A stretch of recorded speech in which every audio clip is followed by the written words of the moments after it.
Good afternoon.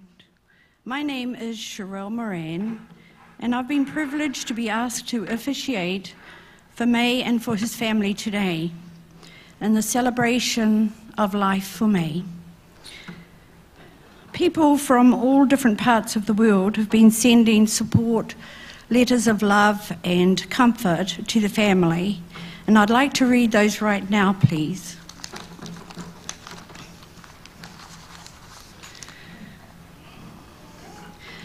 Good day from South Africa.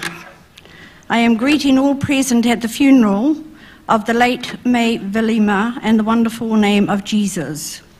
To Rose, Jess and the rest of the family, I am sorry for your loss. I am Magdalene and I come to know Rose through my brother in prison in New Zealand. Then when she visited our family in 2008 at the request of our family, I had the privilege of meeting May in 2008 in October when I came to stay with Rose and May. A very strict but very kind and loving man. And at that stage I also lost my father, and he had the ability to fill in those many gaps that I felt were missing in my life. I felt his heart open to everyone we came across, and he gave me a big farewell barbecue when I left. He touched me in his speech with his tears flowing, and although it's sad for all of us that he will be gone but not forgotten, excuse me, his memories will live in our heart. Rose and Jess and all present, we all see death as a final, but it is also a healing, because we all know that May was ill and we don't know what pain he has to bear, and is never God's plan. And it is never God's plan and purpose for us to suffer. So God healed him from his sickness by taking him to a better place where there is no sickness or any suffering anymore.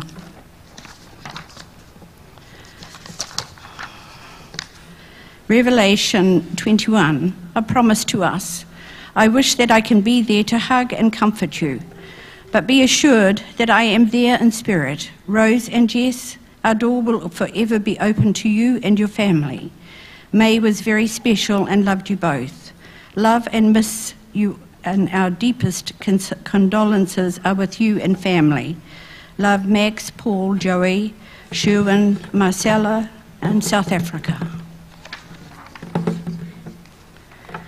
From Tony and Erin. We met May during our trip last year. We travelled to New Zealand to explore your beautiful country in a camper van. Jess and I became friends after working together in London. When I said we were travelling to New Zealand, she said, "You have to visit and stay with my parents." So we did. What a royal treat that was.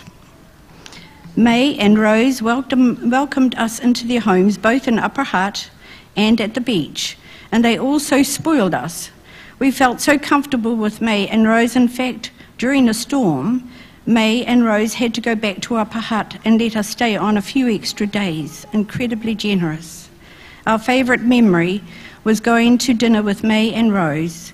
He would not let us buy not even one single round of beer.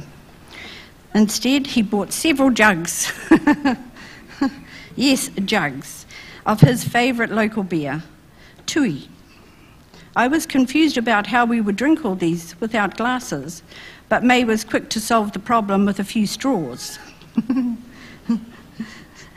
So we sat there, ate some dinner and shared brunch of laughs, and drank massive jugs of beer. Oh, how we loved that night. In the short time we got to spend with May, it was clear just how kind, funny and generous he was. We are both so grateful to have spent time getting to know such a great man. We will miss him dearly. Our thoughts and prayers go out to all family and other friends, especially Rose and Jess. We were looking forward to May and Rose arriving in London in a few weeks' time, and to return the hospitality of these two great people. Love from London, Ireland and Scotland, Tony and Erin.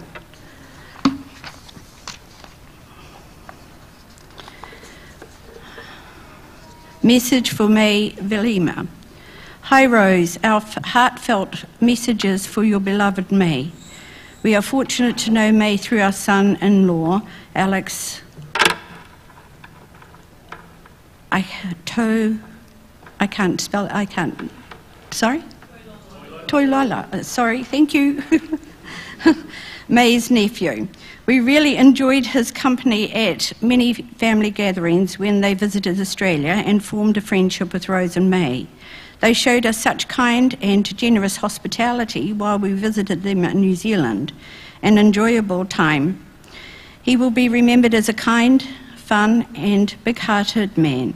May he rest in peace, Elsa and Gary, Australia. I met May when I visited New Zealand in 2005. I had known Rose prior to arriving in New Zealand as Chad had spent time with my family in South Africa. But it was my first time meeting May. He immediately made me feel welcome and made me feel at home. May had a sense of humour I could relate to. His sarcasm made me laugh. Because as a South African, sarcasm is what we know best. There was never a dull moment in the presence of May, and for sure introduced me to a proper Kiwi barbie, and his roast with veggies, cabbage, roast potatoes, gravy was a huge hit. I still speak of it today. One of the many memories I will have and always cherish, because it always makes me smile when I think of it, is when May and Rose, I went to watch the Hurricanes play, but that was not the original plan. Rose had planned for us to go to the beach house, but I really wanted to watch rugby. I said, May, please, ask Rose if we can go and watch the rugby. Sitting in his lazy boy, he looked at me and said, I will speak to Rosie. But yes, we will all go. I will get tickets. My day was made. Jess, Rose, in that moment I realised what a great husband and dad you have. May told me so many stories about his Samoan culture and life, and never once told me to stop asking questions. In 1 month, I got to know May as a loving and down-to-earth and humble, hard-working and jokey person, a man who didn't show it at times, but loved his wife and daughter more than anything in the world. Jess, if I can be half the person your mum and dad are, then I count it as a privilege. I remember Rose telling me before I came, he will either welcome you or ignore you. Until he checks you out. When I was leaving, he told me, you are always welcome, you know. Rosie doesn't shut the door. Not to anyone, but you better look out if you come back across your path again. We both laughed. You never knew if he was joking or serious at times. And I invited him to come with us and with Rose to the RSA, but he looked at me seriously and said, Deanda, is that correct? You and I are the same colour. The difference is you were born there, I wasn't. I will let Rosie go to that country, but I won't. And then with a cheeky grin, he said, maybe I will. Maybe I will come and see both Mags and you on my retirement, something I knew was far from his mind. I'm so glad that I got the chance to meet him. To Rose, Jess and the rest of the Vailima family, find comfort in the Lord and know that May is among the angels looking over you, and God put Rose in our lives so that I knew and met such wonderful people, especially May, gone but never forgotten. Sending love and light your way across the miles. Deanda de Klerk, South Africa.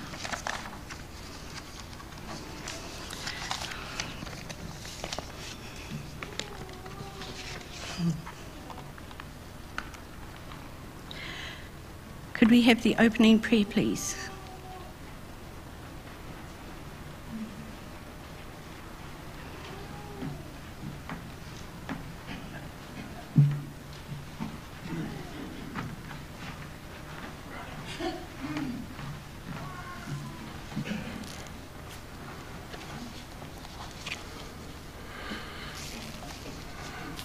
Good morning, everybody. God is good. All the time. Maya, si tātou tāpo i atu I le atua. Let us worship God. Jesus says, I am the resurrections and the life. Even in death, anyone who believes in me will live. Set your heart at rest.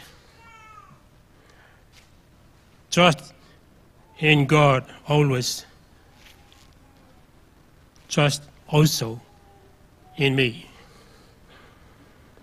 Come to me, all who labors and heavy laden, and I will give you rest.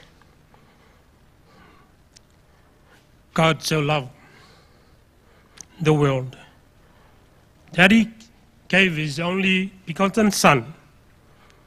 Whoever believes in Him will not perish, but have eternal life. Amen. Let us pray. Heavenly Father, we gather here today on the occasions of death of Meimai, Vailima, today. We gather to praise you, O Lord, for giving life for us all, for giving us no nuisance of life in your Son, Jesus Christ. To ask you for true presence of your Spirit, for the comfort that comes from your Lord, and the presence of dear friends. And we ask you to bless this service. In Jesus' name, mātou te talo lo mātou tua, ina mai alo nganga, tau tō lua, le mātou sa ninga nei. Te soani ai mātou oma, mana lo nganga pa ia, pa mā whanaina I mātou oma. Ilo swafa Yesu a mātou te talo ai. Amene, ma amene.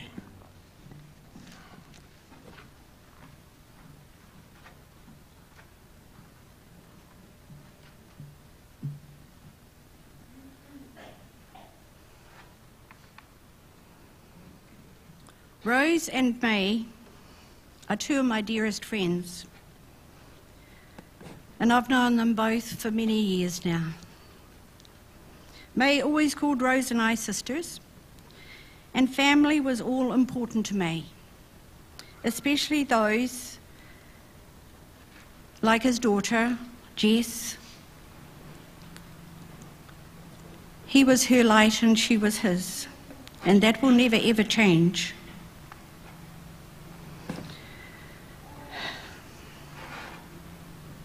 He was so proud of Logan, but could never quite find the words to tell him. And he would tell everyone else how clever he was. And one day I remarked to him, May, you need to tell Logan. And he replied, oh, he knows. That's May. Hard to get a compliment out of May at times.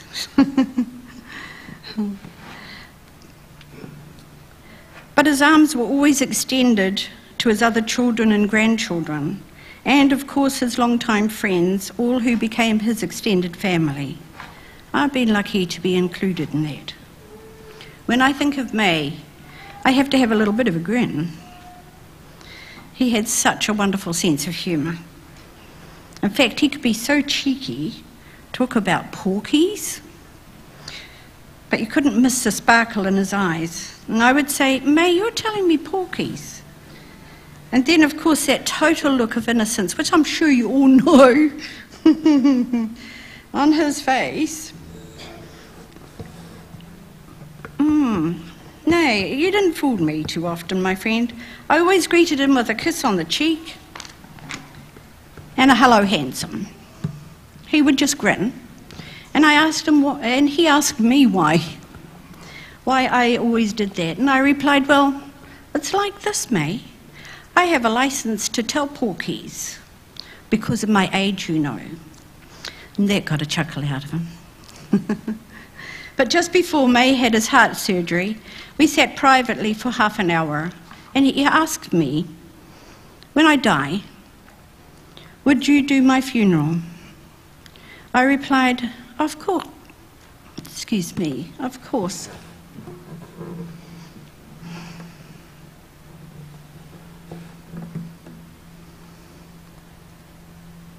But my handsome, it's not your time yet. You'll come through this sore and grumpy. And then he said, only truth at my funeral, dear.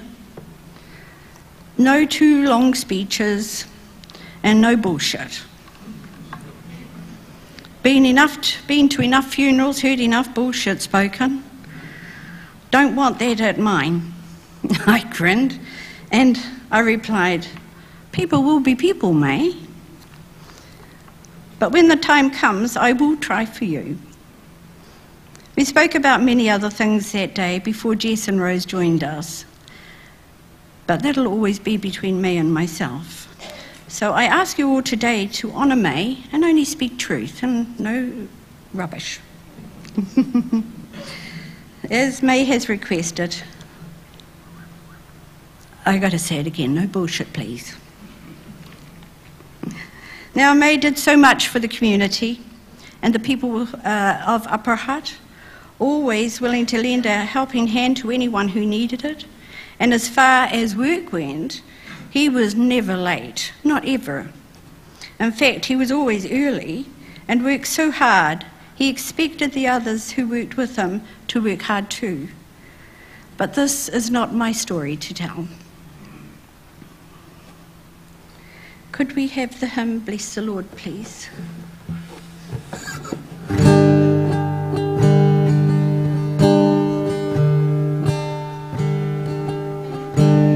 Bless the Lord, oh my soul, and all that is within me.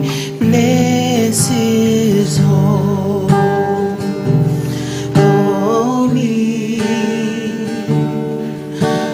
name, His holy name, for He has done great things, for He has done great things, for He has done great things. Bless His holy name.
have the scripture reading, please? Thank you.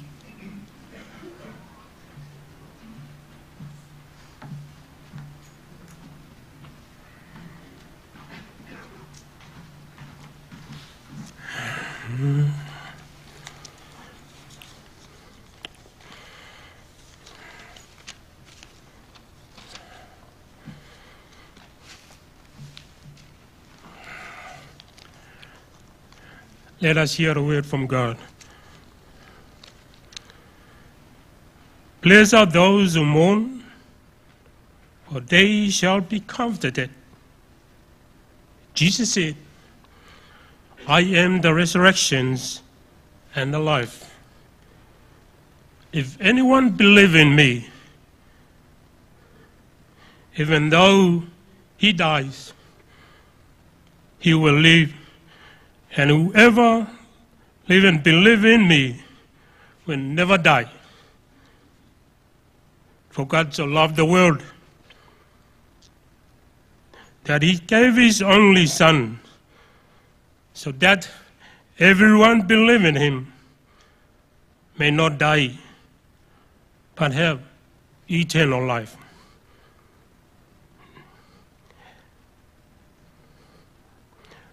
Jesus said, come to me, all who labor and are heavy laden, and I will give you eternal life. God bless for the reading of his holy name. Amen.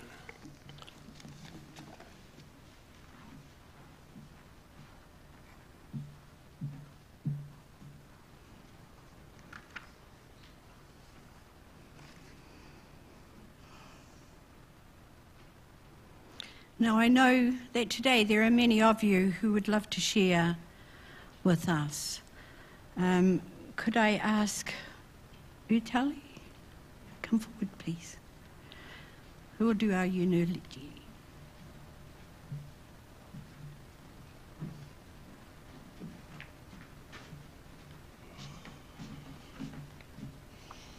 Whoa. Cousin, it's full in here. It's full in here, the other room, out the car park, down the road. Welcome, everyone. My name is Utule Antipas. I'm Miti's first cousin. His mother, Sarah, and my father, Utule, brother and sister. Auntie Sarah was one of my favourite aunties. Along with Auntie Losa, she would protect me from grandmother and Auntie Tangi. And I'm pretty sure that Miti would have had that same protection as well. So I'll just get straight into it. Meimai Vailima, Miti, Mai, boss, cuz, bro, was born on 28th of June 1949 to Vailima and Sarah in Aramaloto, Samoa, the village of his grandparents. After the birth of his sister Salivao, the Vailima family moved back to the father's village in Satapuala, where he became the big brother to another 8 siblings: Sapina, Luisa, Sene, La, Sarah, Taulanga, and Taulale. And Limoni was an adopted child. As a youngster, he was raised in the village of Alamangoto and did his early schooling at Satapuala, and later at Nanei District High School, then Malua Fo College. He told Jessica that one of his greatest schooling feats was winning the annual school marathon in Jandals. He also loved his volleyball, but it wasn't until he got to New Zealand that he fell in love with rugby. He played rugby for the Upper Hutt Rugby Football Club, Senior Fives, did it go that far? Vehemently supported the Hurricanes, following other great Aramanoto alumni such as Ma'anonu, Ronnie Soealo, Jerry Collins, and Tanu Mama. And unfortunately, he also painstakingly supported the Warriors. According to local rugby mythology, Miti retired from rugby after an injury, having never scored a try. That might be bullshit.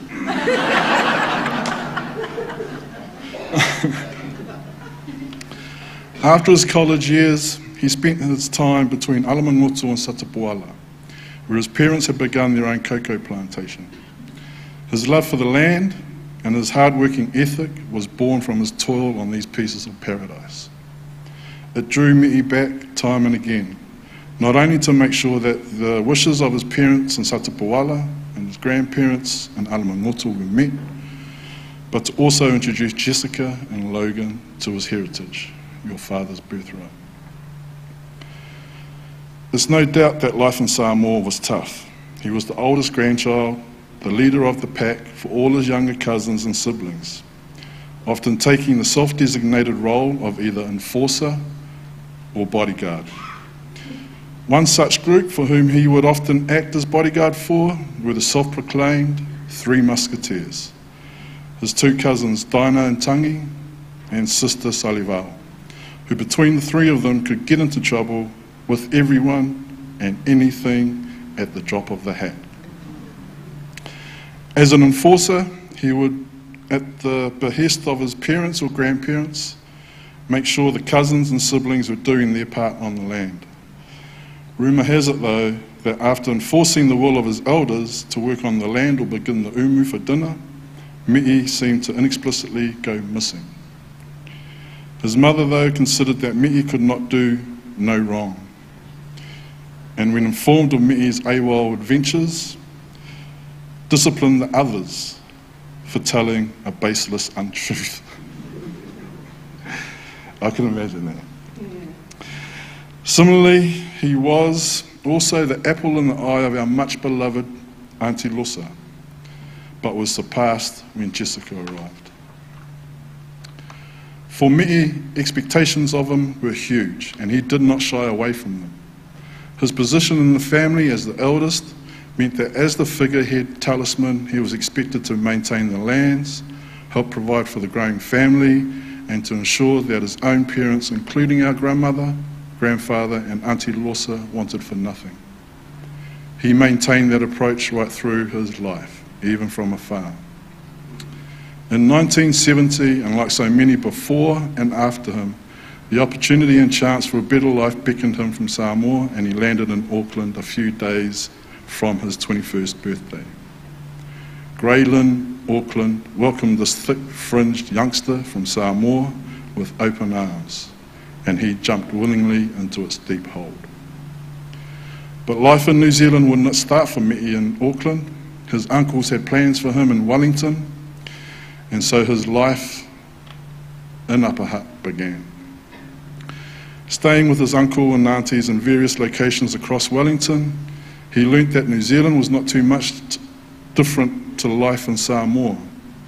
He worked hard for his Uncle Sandy at Antipass Engineering, was a babysitter for Michael and Brian, acted as a tour guide for family that followed him in the months and years from his own arrival, which usually meant visiting cinemas and clubs with their 6 p.m. closing time.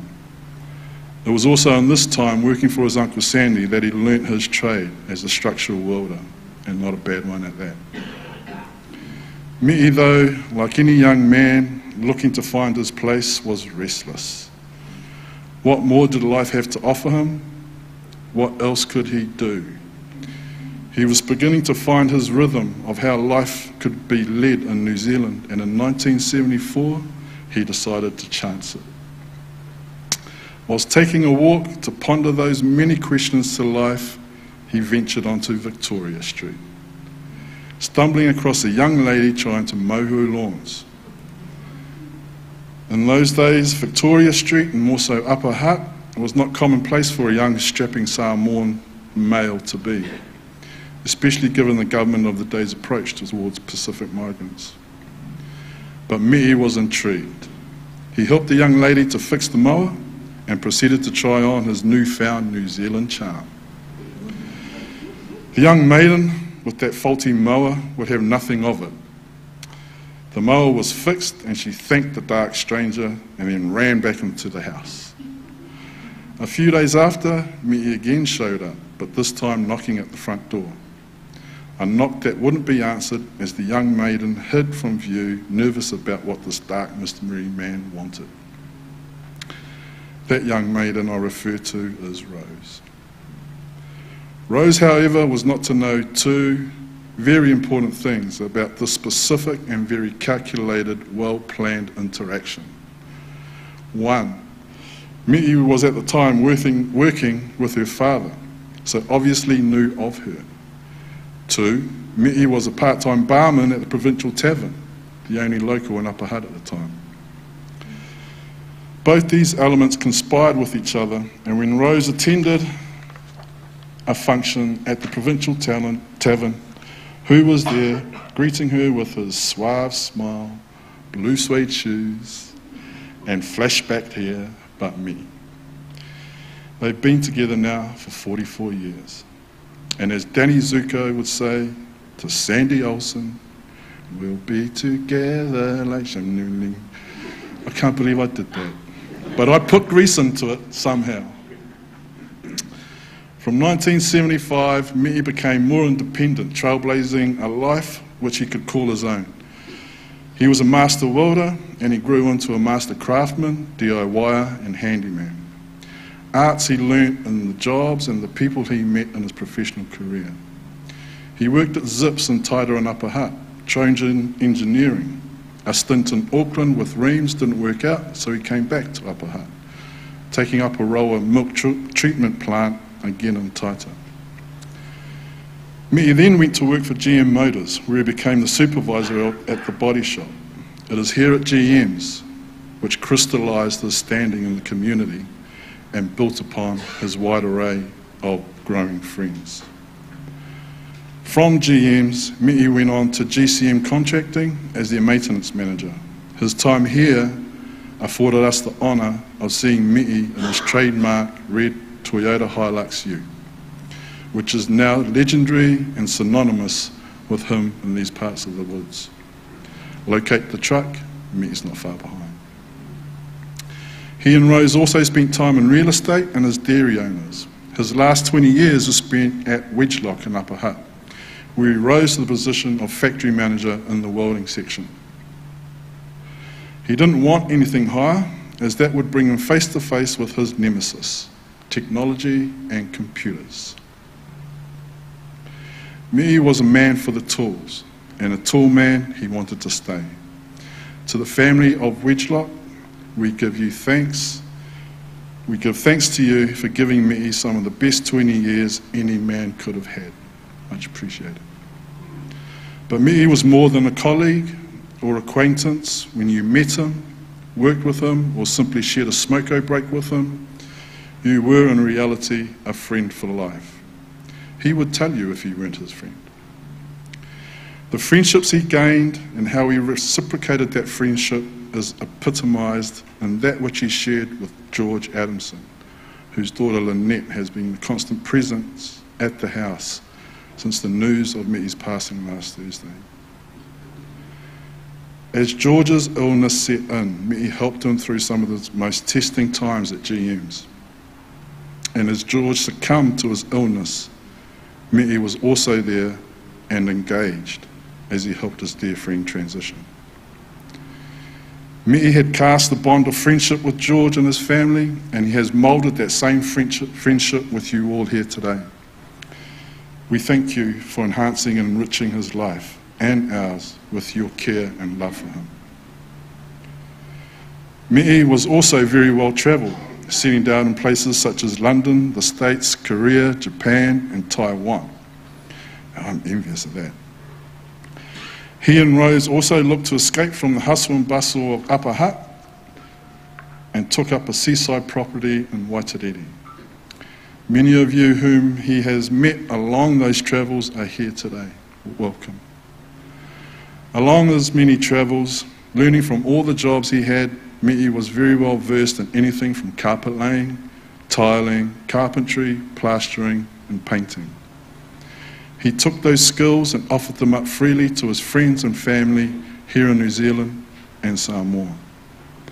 Not one to receive payment, his bartering system consisted of payment in lieu of paua, whitebait, home killed or game, firewood, and the most valuable of commodities, beer. If he completed work for you during the summer months, an obligatory barbecue and swim at his house was also on the cards. He fancied himself as a barbecue master chef. My own children, nephews and nieces have all enjoyed time in that pool. Money was not important to me. It was simply a means to an end. He didn't own an FPOS card. He went to the bank every Thursday to withdraw his budgeted weekly amount. And if there was anything that wasn't budgeted for in that week, he would simply just go to the bank and take it out. This usually occurred, however, when Jessica needed to go shopping or had a weekend out with her friends. Cell phones and computers and generally technology were a cursed modern artifact that he considered irrelevant. His iPhone only had one number on it, that of his daughter, and whenever he was asked for his email address, he would simply respond with 3 letters: www, the World Wide Web. This man invented the internet. But there was one technological advance that Meimai was aptly aware and capable of utilising, that of the shopping network. Stoked on by his good friend Jim Tairi, they could often be found in the wilderness of the couch or sun chairs, purveying the morsels and goods available to them on the wide expanses of a TV screen or a tablet. Once locked in, they would go in for the kill, purchasing anything that had high value, low utility. I've seen Meimai's trophy buys under his house, but Lord knows what's under Jim's. Meimai's last trip to Samoa was in November last year, after pulling through his bypass operation. He made the trip with Rose to ensure his boss from Wedgelot, who had planned the trip to Samoa without telling the Prince of Samoa, had a guide in his own homeland. Needless to say, there may have been a little bit of shock as they saw Meimai and Rose at the arrival gates at Whaliolo International Airport. Okay, how many have got left? Okay, not long. Now this is the hard part. If I cry, apologise.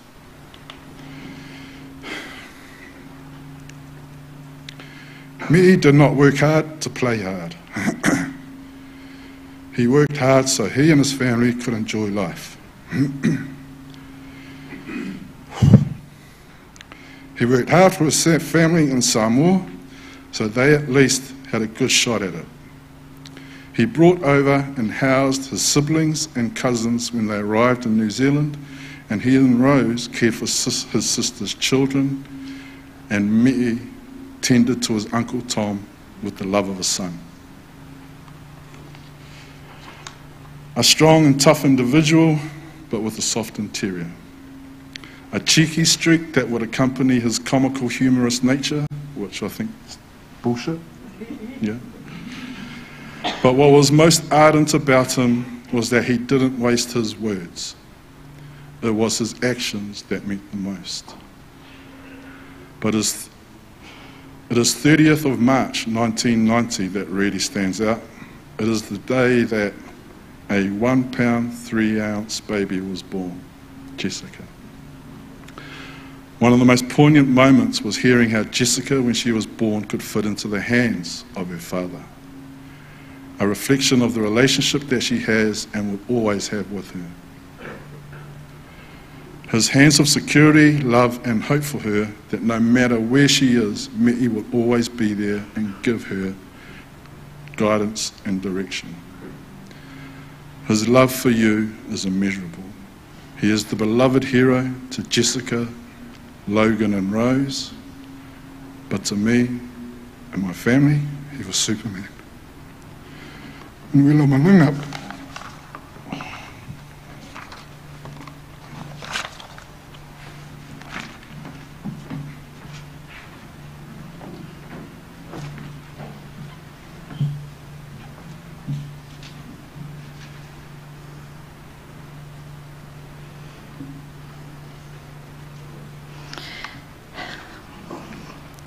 Rose, would you like to come forward?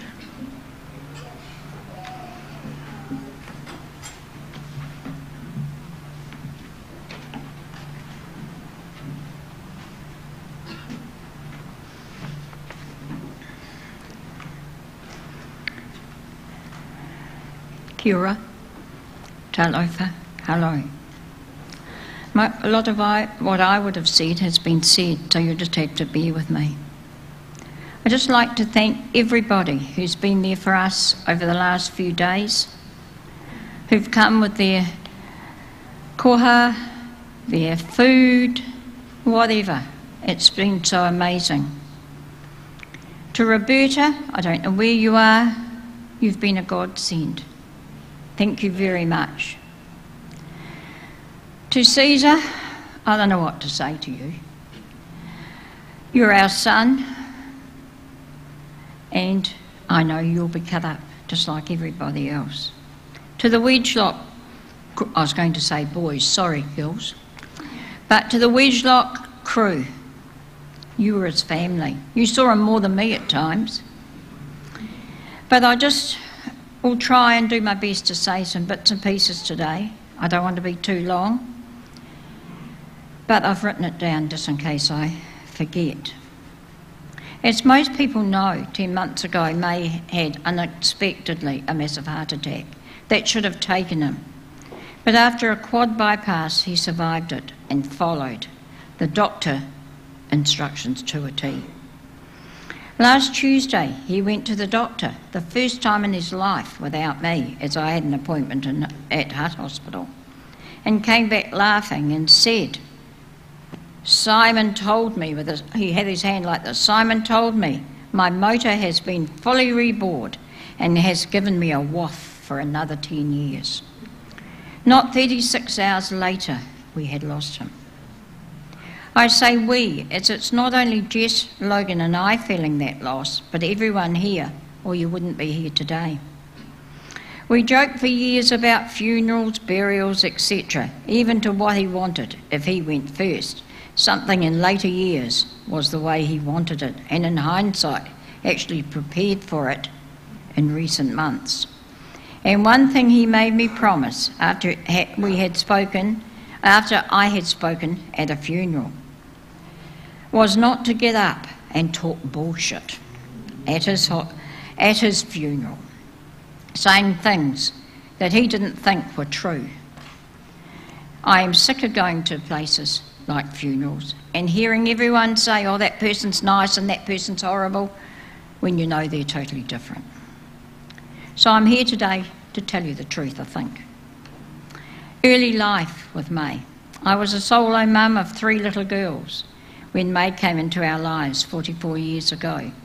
And as Katrina told me a few days ago in a message, a strange day that's left me both hollow and sad mum. A rough 40 plus years it's been, but the reality of May not being around is so hard to believe. Yes, May was a tough man during his years, as many heard last night at our home, and it wasn't until he learnt that in New Zealand certain aspects of life were unaccepted. It might be okay in Samoa, but not in New Zealand. He was a man that when he decided something was to be done, it was to be done yesterday, not tomorrow. And his way or the highway. But he also had a huge loving and giving heart. He spoilt the big girls.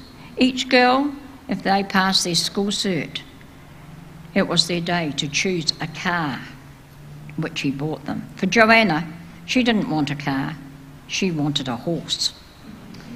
She got her horse, followed by a motorbike and cars.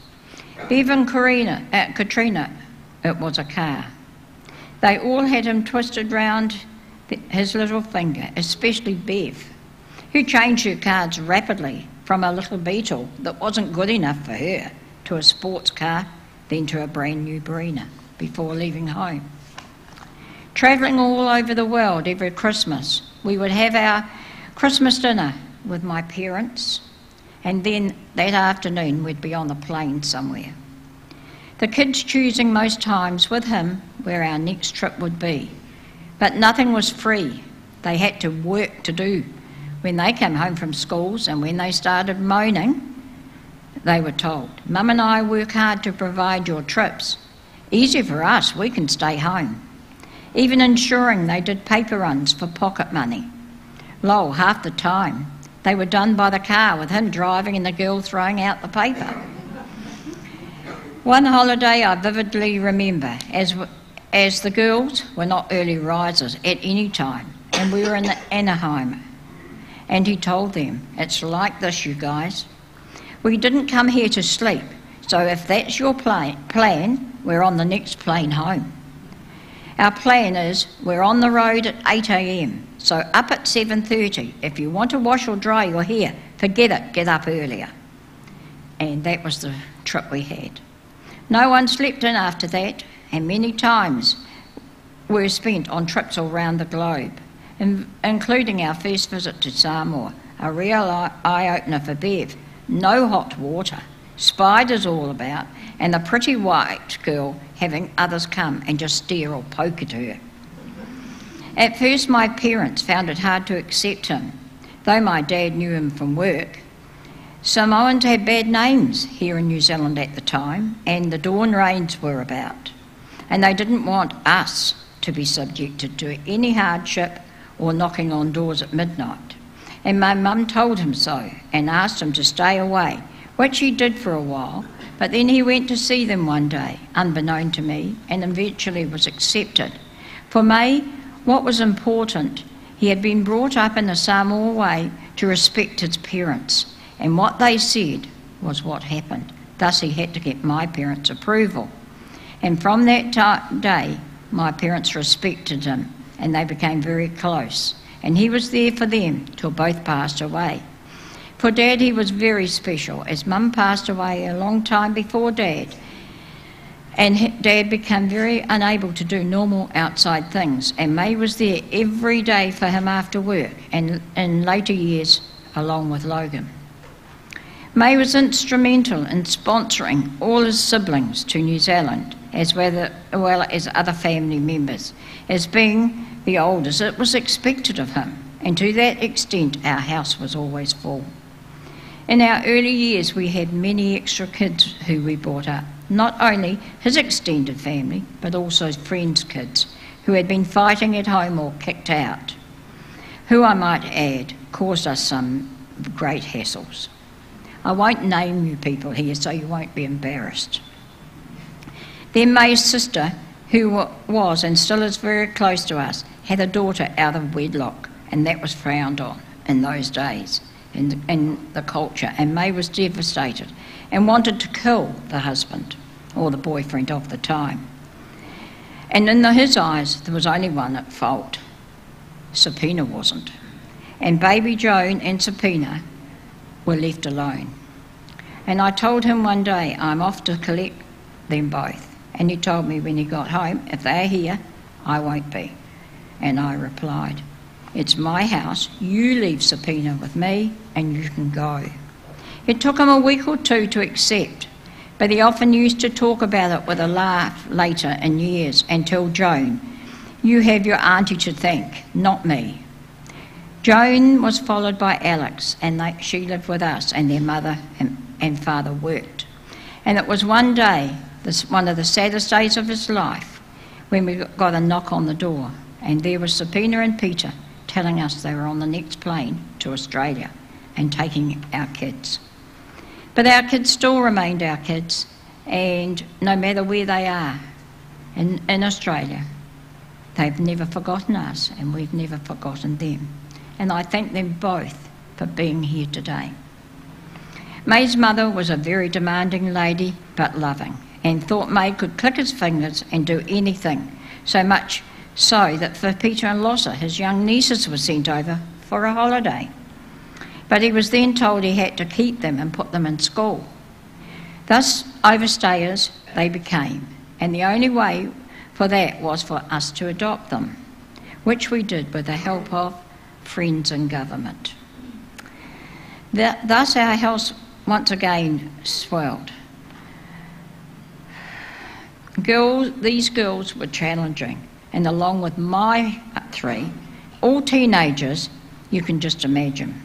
He was a tough taskmaster for them, but just wanted the best and didn't want to disappoint his mum.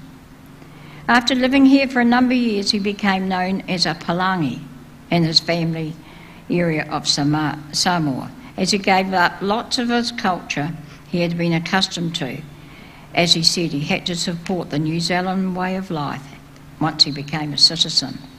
This did not go down very well with his parents, but he was also there for them. He deemed anything necessary he would provide, like building a house in Alamanoto and providing them cars, ensuring there was also food on the table, but not to waste or try to better by giving it to the people next door. March 1990, Jess came along in the terms of the size of a pound of butter, and she fitted into his one hand. He had gone through it with our friend Lynette, who had a baby smaller than Jess, and he couldn't face it.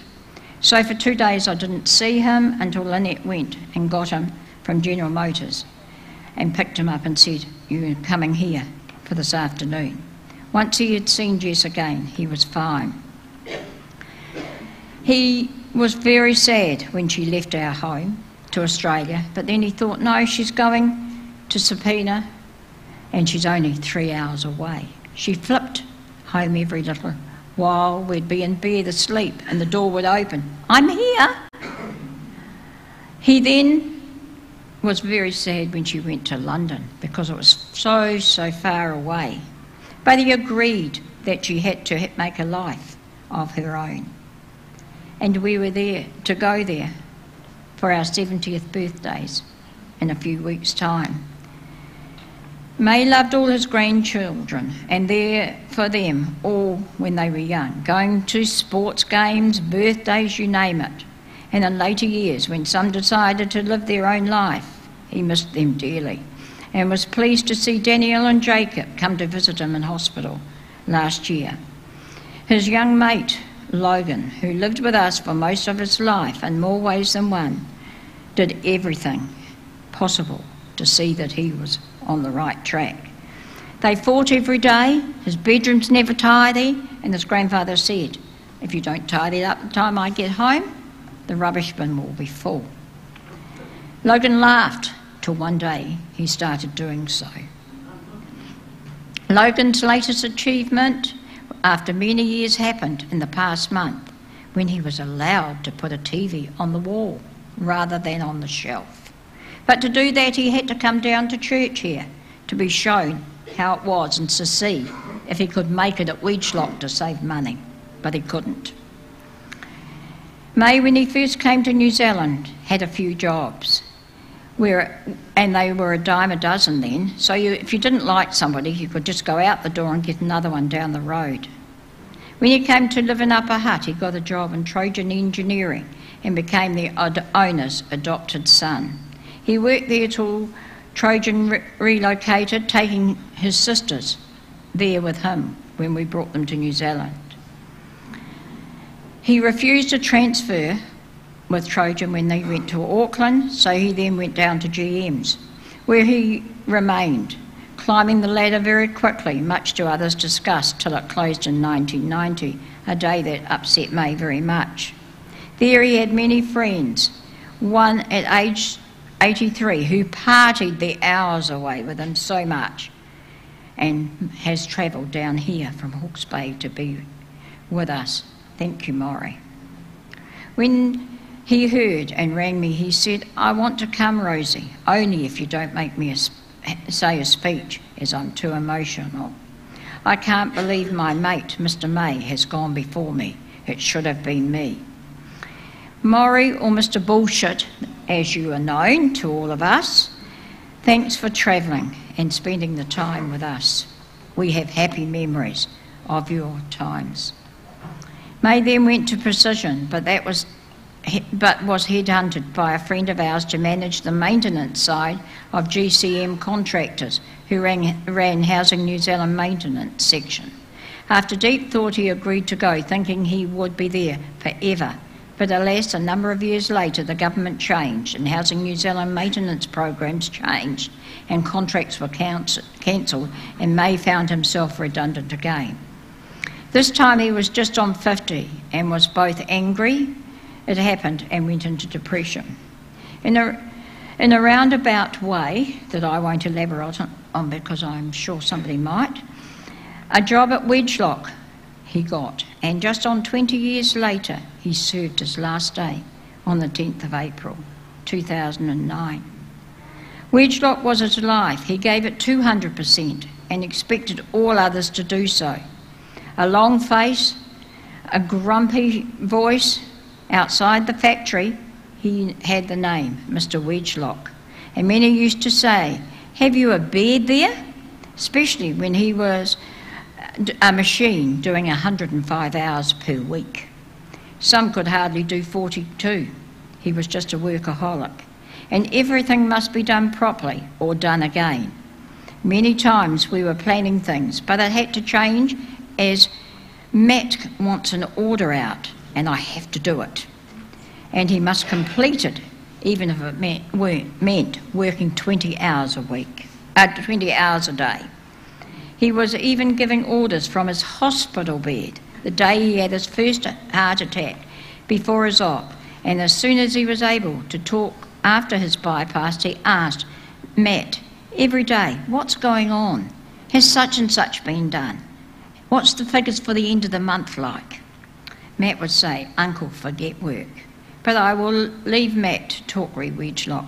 So much so, I just would like to thank them personally, as he was blown away with your gift of $5,000 to travel for his 20-year service to visit Jess in London. Sadly, our June trip won't take place.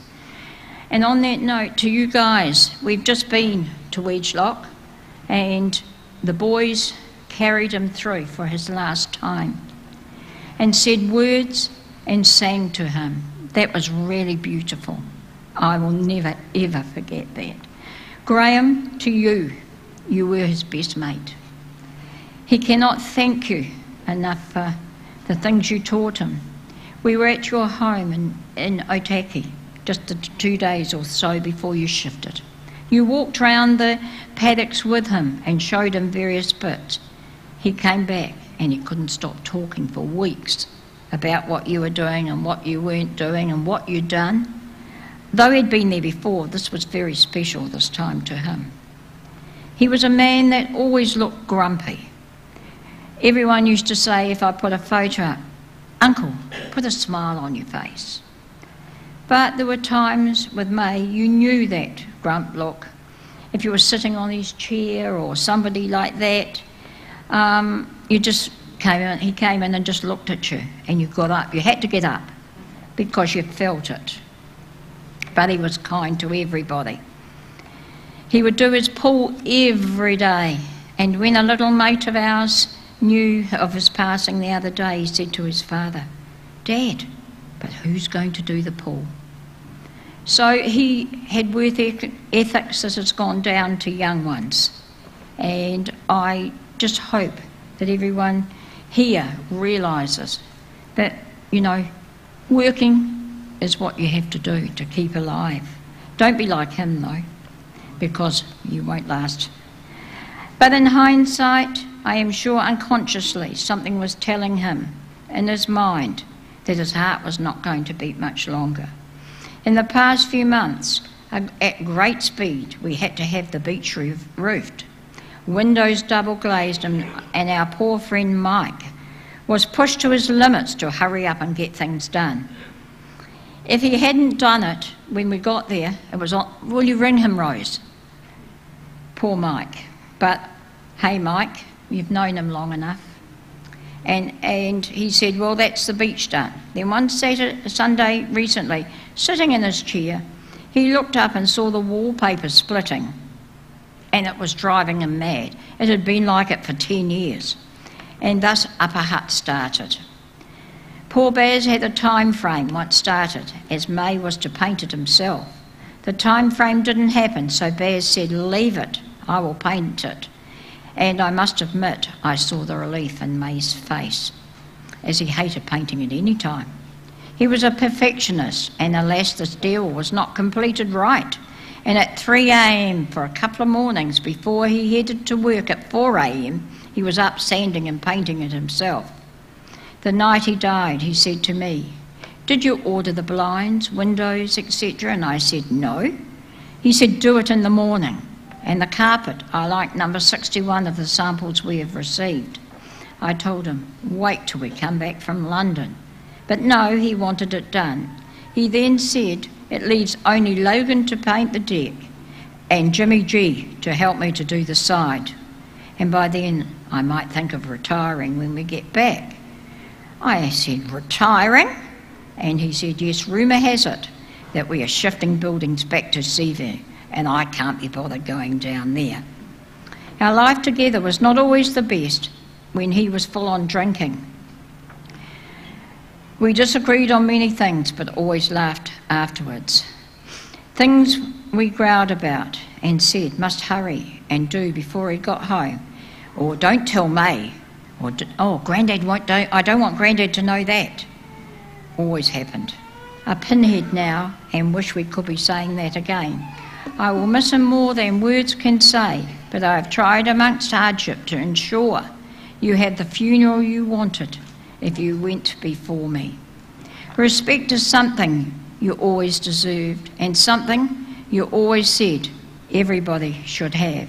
Your two favourite sayings were, "Respect your parents and don't put off till tomorrow what can be done today, as tomorrow never came." And last Thursday was that tomorrow. Love you always.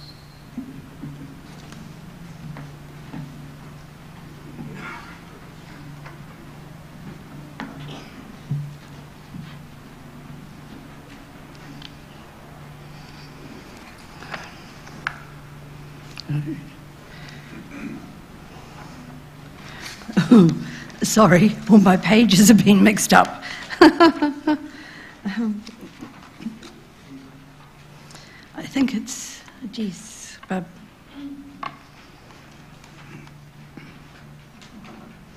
found them.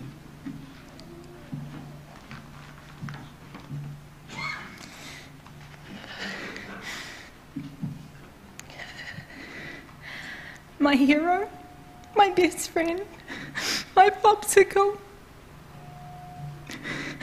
My dad is a man of very few words, but he has a cheeky smile, an infectious laugh that gets you every time. He is kind, with the biggest heart and the best hugs. He's always up for adventures. At 69, he was the first to toboggan down the giant sand dunes at 90 Mile Beach. I was close behind, screaming, "Dad, I don't want to do this anymore." He was at the bottom, laughing, ready to dust the sand off his big baby. He's my number one supporter, my biggest fan, and my most honest critic. "Jess, red lipstick makes you look like a clown." He taught me respect, work ethic and generosity, unconditional love, and that family comes first. I'm so lucky to call you my dad, and I have so many amazing memories to cherish. I will always be Daddy's girl. I know you'll always be with me. You're one of a kind, and I love you always and forever. Thank you for coming and sharing this day to celebrate my dad.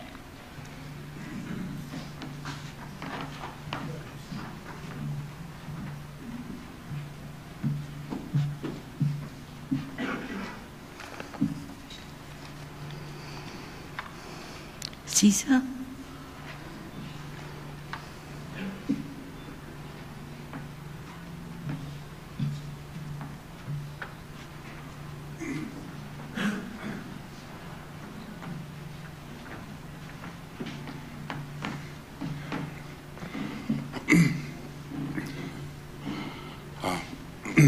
Hello everyone, my name's Caesar.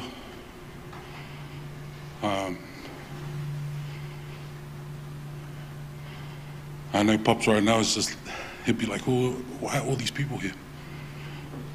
My relationship with him is like, I love this man very dearly. He taught me a lot.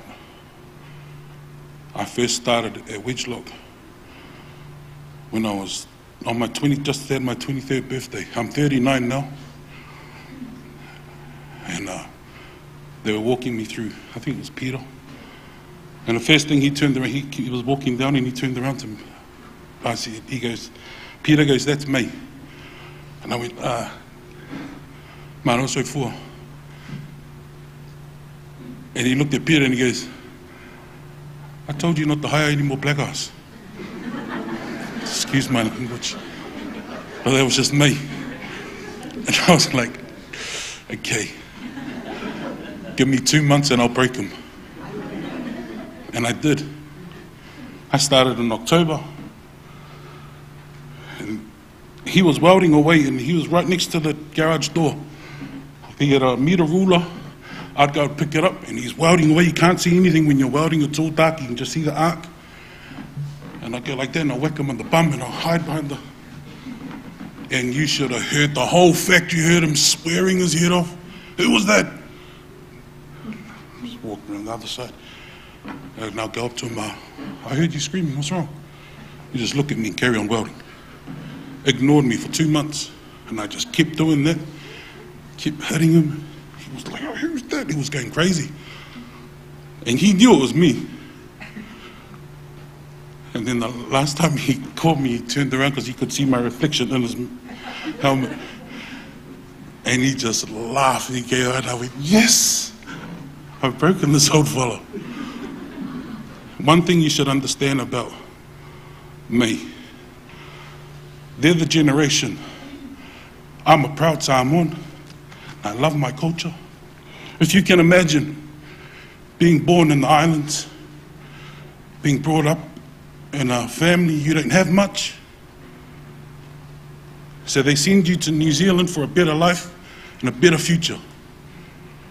My parents, they're of that generation. A lot of the older people here, as soon as they get a job, they stick to it. They don't make them like that anymore. He'd always put his father hat on. I'd talk to him about everything. He'd talk to me about everything. In front of the boys, would laugh. Walking back, he'll put his father hat on. He goes, don't be like that. Don't be like that to your sons. Don't be like that to your wife, or if I've argued anything. He goes, do it, we're buying a property. And I was just short on my deposit. And he goes, me and Rose, we're going to do it. And I said, nah, it's all good. I've got it sorted. And he goes, you listen. So I'm going to close off. I've got heaps of stories, but we'll share a tui together. I know that he'll want that. He came to me one time and he said to me, he's funny. You're welding away, you lift up your helmet and he's standing right next to you and he goes, I want to say in Samoan, he goes to me, Lavat pese le ka oi le vai tafi. He goes, what's that song that's got the word river in it, like? And I knew straight away it was a church song, and I said, mate, you telling me you don't go to church? He goes, I call him sick a lot.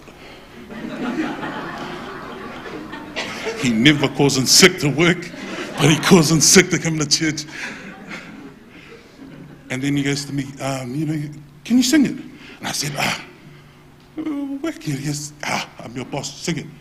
And I went, He was so proud of my music and always pushed me. So I sung it. I only sung a little bit of it, and it's funny. I was, looking if any of the boys were looking. And then I sang it for him. And he was like this, closing his eyes like this. And then I stopped and he goes, carry on. And I said, no, I've got to get this out. You're like here talking to me, and if I don't get this out, you're going to get angry at me. So now I'll finish that song for you. I'll call up my brother and sister, come and help me with this song. My gosh, my hands are shaking.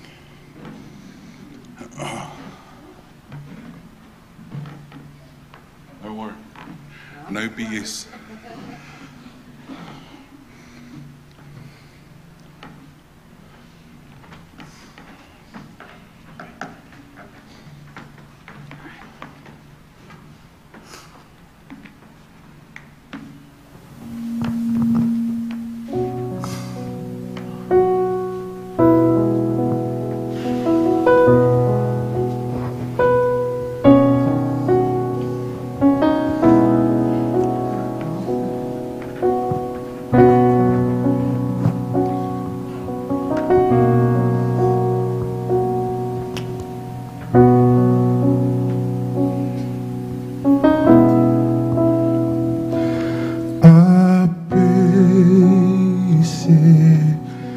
ai tawe e fifi le mu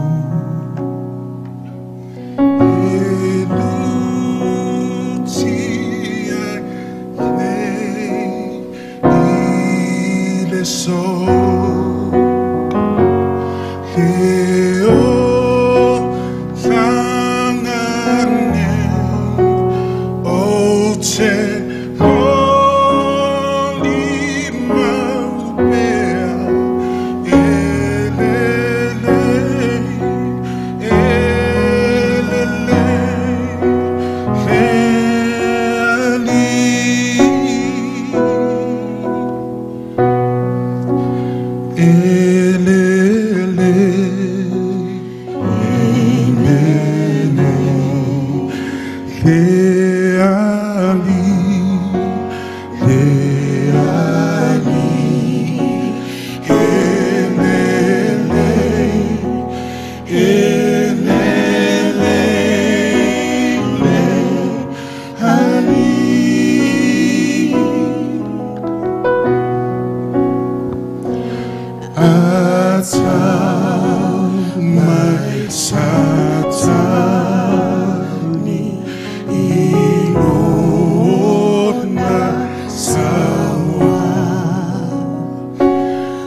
Thank you. That was amazingly beautiful. Thank you.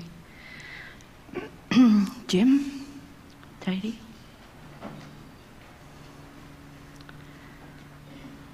Jim? Oh, wrong Jim. Right Jim.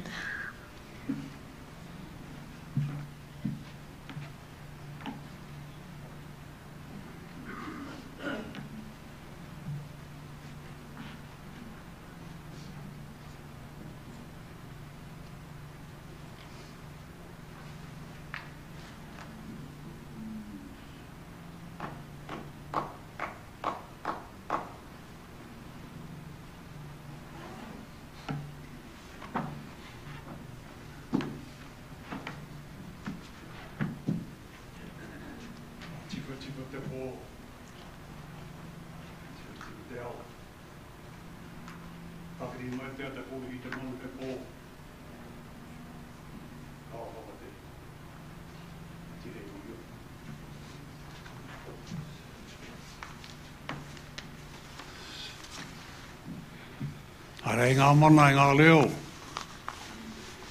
ngā karangara taha kai ko nei, o tau mai nei, mai te hiku te kā Māui,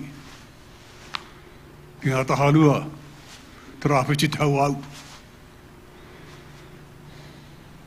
ki te puko tau nui waka, ki te whakanui ātara, tēnei kai te mihi tēnā koutou, ramai. Koutou iahu mai tua whenua, tua te mono rau kawakawa. O te ngai tahu ngā te māmoe whakatū, te tai o pautini. Ngāti waiwai, ki te whare kauri, rā kei ula, tēnā koutou. E ngarangatia tēnā koutou. Koutou iahu mai, i te mono ne akiu. Ngā mautere, i Hāmoa, Tokelau, Kuki Island, e rā taha, tēnā koutou, talofa lava, Mālo, i rana koutou kātotoa, ngā mehi, tēnā koutou, tēnā koutou, tēnā koutou. Kei te tuaurunga te tamato te kupu kōrero. Te timatanga te kupu ko te atua. Nei tōna whare whakapono i raro te tāhuhu o te whare tū nei tātou o taki hui. Runga te karanga a te kau mātua. Ai, hara mai koutou, hara mai tātou. Ki te tangi, ki te kōrero, ki te hoki mahara, ki te porohoro aki. Mga mō tea tau parapara. O tēnei karanga maha. Ko tiraha, ko hingātu, ko hikoe i te hunga te kahulang. Tēnei rā tātou i taki hui nei tēnei haora. Haiwi katoa ko tau mai, kiri mangu kiri mā, tēnā koutou kiro tātou. I wish to acknowledge our minister who conducted the service earlier on. And the words, the testimonies I've heard, I have no place here. The kōrero that's been laid out amongst our parish, our people here. I knew who the person was without having to tell me who it was. Myself also have spent part of my life with this kaumātua. And Rose, thank you for putting them on the spot. But anyway, it's my privilege. Nothing would have stopped me. If there's an opening, anyone wishing to add, I would certainly have walked up in front of this kaumātua. I've heard so much about Vailima. One of my colleagues here, my whanaunga brother-in-law, Maury Strickland, he came down from Hastings. I wired him the other day. Our mate's gone. Last year we lost one of our colleagues, Taunuia. He was an islander. There was May Vailima, Samoan. Leo Pereira, I think he was Tokelau. Maury Strickland and myself, we had a League of Nations. We worked for the same company before he went to Wichloch. And it was a family unit. It was we were part of the supervision of General Motors at the time, when there was so much strife was going on. The unions were up here. A lot of things were happening prior to the closure of General Motors in 1989-90. And he was one of the kaumātuas. At the time, young men, all of us, doing our best for what it was, bringing bread and butter to our cupboards, to raise our family, to send them to education. So I'm very privileged to be here, just to touch a base, but I could never match what has been already said. It's far beyond my intelligence, my understanding of te reo, as you captivated so much intimately of this kaumātua. I just want to say to the Wichloch team, I see, and I'd like to acknowledge their presence here. I believe this was deferred until they had come back from England. Also like to acknowledge another kaumātua rangatira Papahat. Frankie, good to see you, bro. And one or two other members that I have met, haven't seen for some time. And it's an old proverb, citing a face is a reflection of the past. That's what it is when you get to an age where you start looking back. You reach a place, May hadn't reached that, at a summit. And people say, gee, we're getting old. I said, hey, get out of that dream. You are old. We're going downhill, not going up.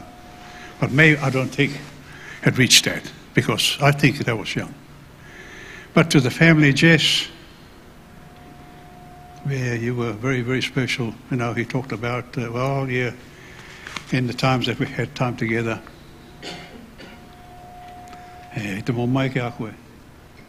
E ngau ni rutu te whatamono. Ti hae nei. Te roa ki tō pāpā. Rose, yeah. I don't have to say anything. I think you're pretty well clued up and able to continue. And to the friends that we've gathered here, I think so much has been said today. I just like to close off and ask some of who is here with you? Adam? Just you? Any of my way here? Yeah. Anyway, hurino to tata morai. Me ki nei na ngātu te pō ka tui ka rapa koira ki oki oki. Pōri, pōtango, whekere, teke he. Hare te wiwi, hare te wawa, hare te maru whiti, whakawhiti te ara whānui a tāne. Piki te ana ngārangi tūhā e koro. Te taumata, whakangaratu koe ngāre hutai, te au wairua, moe mai, tira e moe, whakatau koe. Koutou kia koutou. Tātau e pai nei, tēnā koutou, a tēnā koutou, ki ora tātau.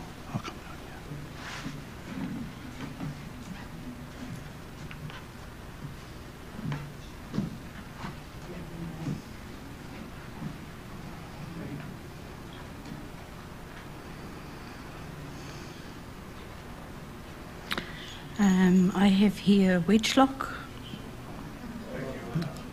Just a moment. Ah, cool. Right, okay.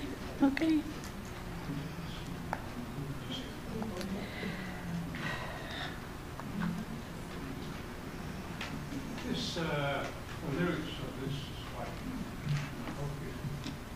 It's an old way that was composed by a choir. The lyrics are telling the story. Very much relates to our culture. Very much every culture has a stage or a foundation and beliefs and such and the like.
which fundraise with Grace Nichols. So she has an affiliation to groups of away from Maui.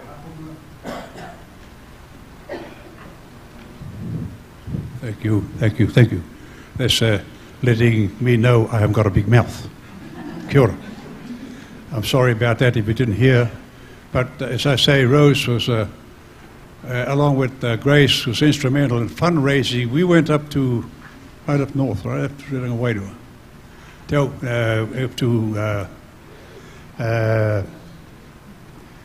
We went to see the Rākau, Tāne Mahuta, and she was involved in the fundraising of that time. So it's just not something out of the ordinary. Nā reira, nā rangatira tēnā kōtou, kare kōti kundei, a mihika kōtou, e o tātou.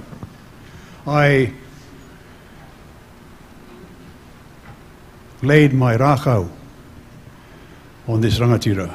As you notice, the handle is at his feet. You may have been under the impression that I'm sending it with him. I still have the handle. He will not be able to pull it up. The purpose of that is, e tohu rangatira tēnei, e o tātou.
Now, Ridgelock, please.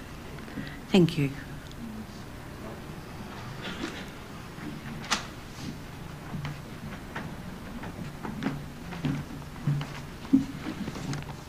Good afternoon, everybody.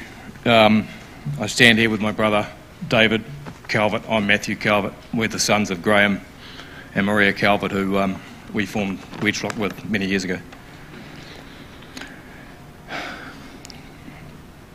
As I said, my name Matthew Calvert. Our family own the Ridgelock business that May has been employed with us for almost 21 years now.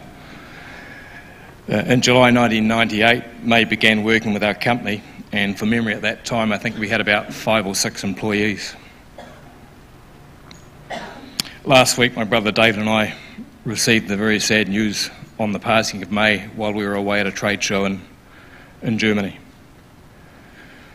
The day before we left for Germany, I checked in with May in his work area, as I did often, asking him how he was feeling, and he just smiled at me and said, "I'm feeling great. Have a great trip and I'll see you when I get back." So May's passing was therefore a great shock to both of us. As Rose mentioned earlier, we employed May after seeing an advertisement in the Upper Hutt Leader that Rose had placed describing her husband as being skilled in the art of building, plumbing, painting, wallpapering, tiling, landscaping and welding. From day one, May demonstrated outstanding commitment and passion to his work. Over the first few years he was employed with us, both David and I were still on the factory floor, working from time to time right alongside Uncle May. He then affectionately did become known to both of us and our staff as Uncle May, and has remained so since. It became very obvious to us that Uncle May was not only an outstanding welder and fabricator, but he was also an outstanding leader. He was quickly promoted to lead our small but growing team of fabricators and welders. For nearly 21 years, Uncle May was the driving force behind our team of fabrication and welding, showing immense resilience and 100% commitment to our family along the way. He's virtually been the first person to open our factory each morning for 21 years. Last night I was fortunate enough to hear the lovely stories about May and Rose and how they had spent many years taking young children into their lives, providing a start for them here in New Zealand. That was something I was not aware of. We also heard how Uncle May was strict with his nieces and nephews, but you should know that he himself has not always been on his best behaviour at work. I've had several disciplinary meetings with Uncle May, which was difficult for me. Those occasions I needed to bring May into the office were mainly around the hours that he worked, which you've heard today. He was unstoppable. Most of the time it was me reading a timesheet that said he clocked 85 hours for the previous week. So when I called him in and said, listen, this is not on, you can't do this, he promptly blamed my brother David. He said David had requested some urgent orders, and so I thought I had to do it. And anyway, I thought I only did 55 hours. That was a common story with me.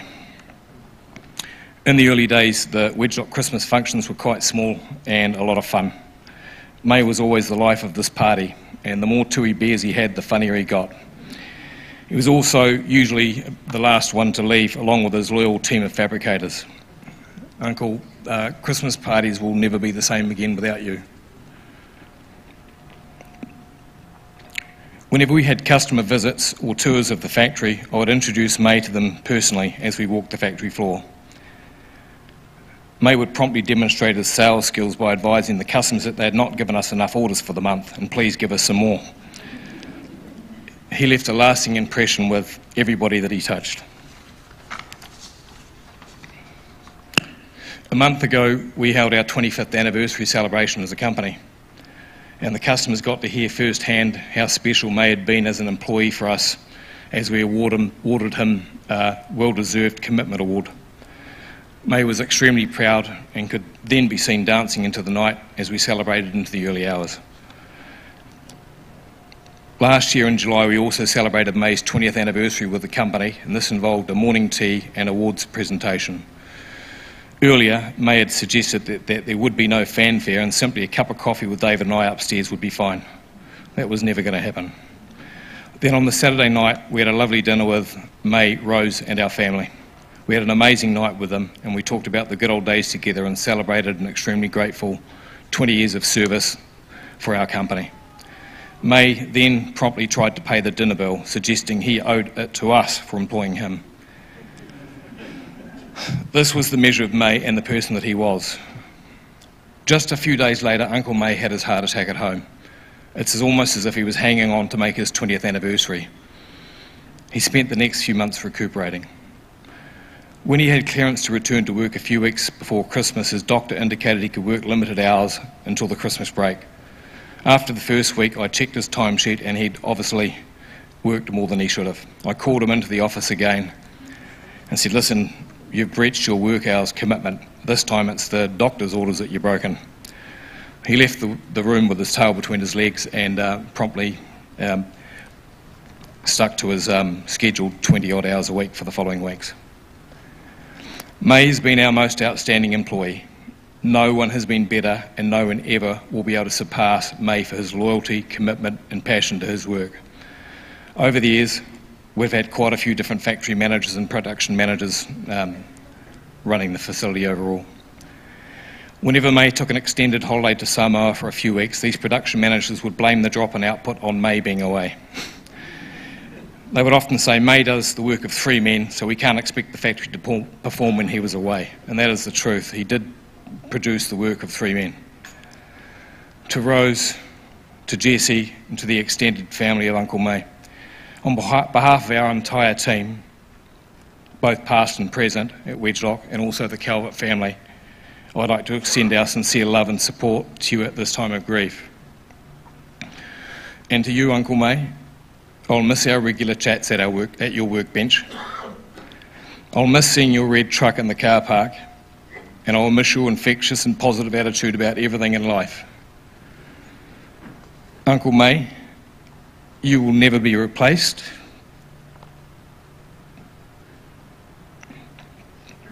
We're eternally thankful for everything that you've done for us. You've been a wonderful employee, an outstanding leader, and a great friend. But most of all, you've been an uncle to us and we'll miss you dearly. Thank you.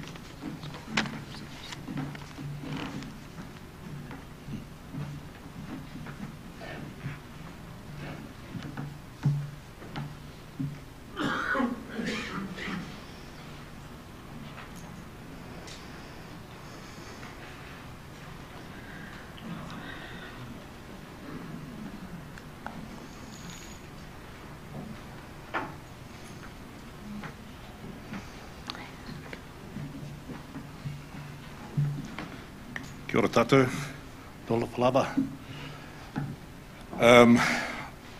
I'm here on the instructions of Rose, my first girlfriend. About 60 years ago, I think it was, wasn't it, Rose? May ended up with the prize. Whew. But Rose and I have known each other for a long time, and listening to some of those beautiful stories that have been told about this man of mana. It's been a privilege to know him and to know Rose and the whānau. I wish you well. My sympathies go out to you all. So, I'll sing you a waiata, bro. Oh Lord my God, when an awesome wonder, consider all the works thy hands have made. I see the stars, I hear the rolling thunder, thy power throughout the universe displayed. Whakariama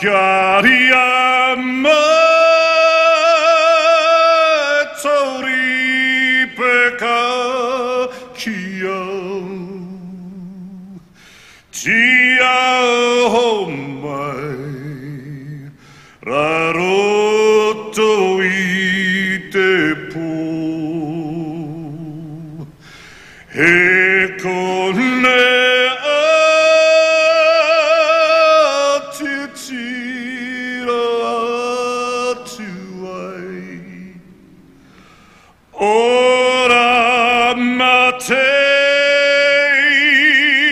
hi o kueno hoai.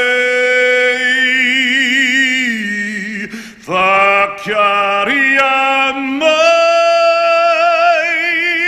tori peka kia, tia ho mai, raroto I te pō. He kone atu tira atu ai. Ora matei o kueno hoai.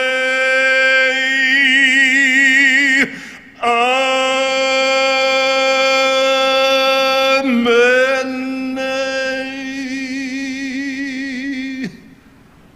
Ariatorua, raratia.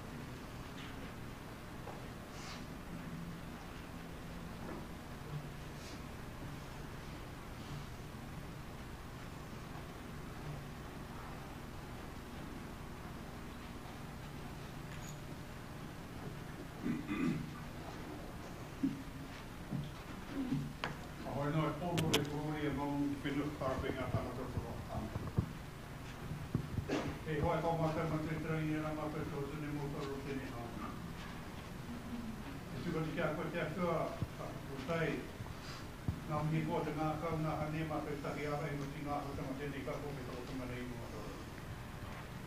Ngā hawe te atu i hani mai te tawhiti o te ao. A mata manu hiri i te karanga te kau mā kau putira hane mo i a mata.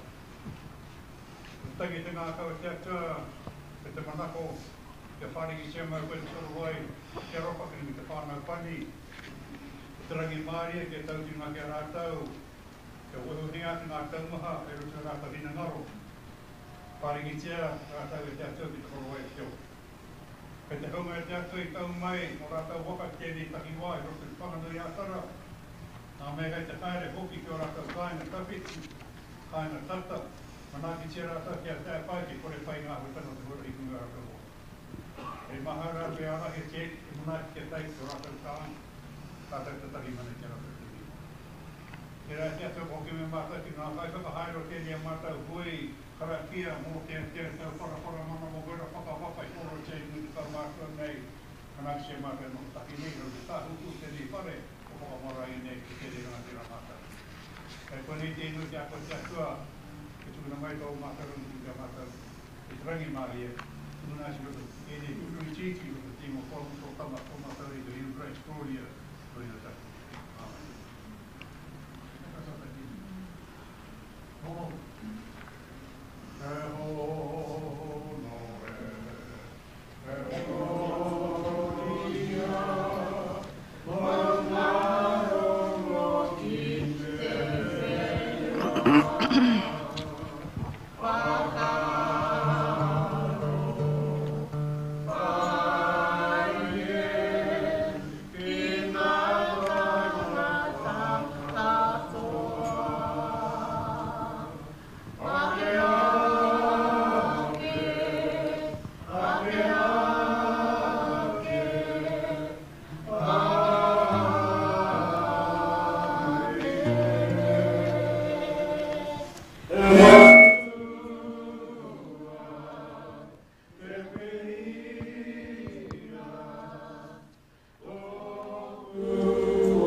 I'm sorry, my pages keep getting mixed up. But if we'd like to open the floor for a short period of time. And I'll take my book over here and try and find them.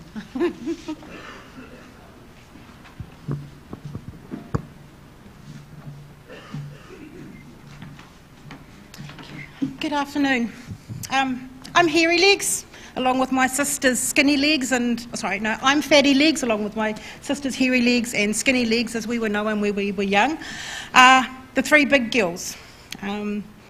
My first memories of May was when he was living in Pine Ave, and he stole my cat Cookie. And Cookie ended up falling into the toilet and nearly drowning, so I had to go and rescue him. From then on, I guess growing up with May, there were good times, there were bad times. There were the times when, things weren't the greatest, but the things I remember mostly growing up was him taking a day off work and taking us all into Wellington on the train to the movies. We'd go see things like Grease and Jaws, and I think I was only 12 when we saw Jaws. We would have lunch at some restaurant or burger place. Then we'd watch the movies again in the afternoon, and then we'd come home on the train.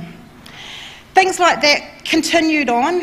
I remember the patience he had with me and my horse. The horse was nearly always tied up next to the house at Oaklands Grove, and May would have his big metal bar that he'd just stab in the middle of the grass and we'd chain Saxon up there. Or when I had to get the vet round because Saxon again had rubbed his legs raw, and May would have to hold Saxon while the vet gave him another jab.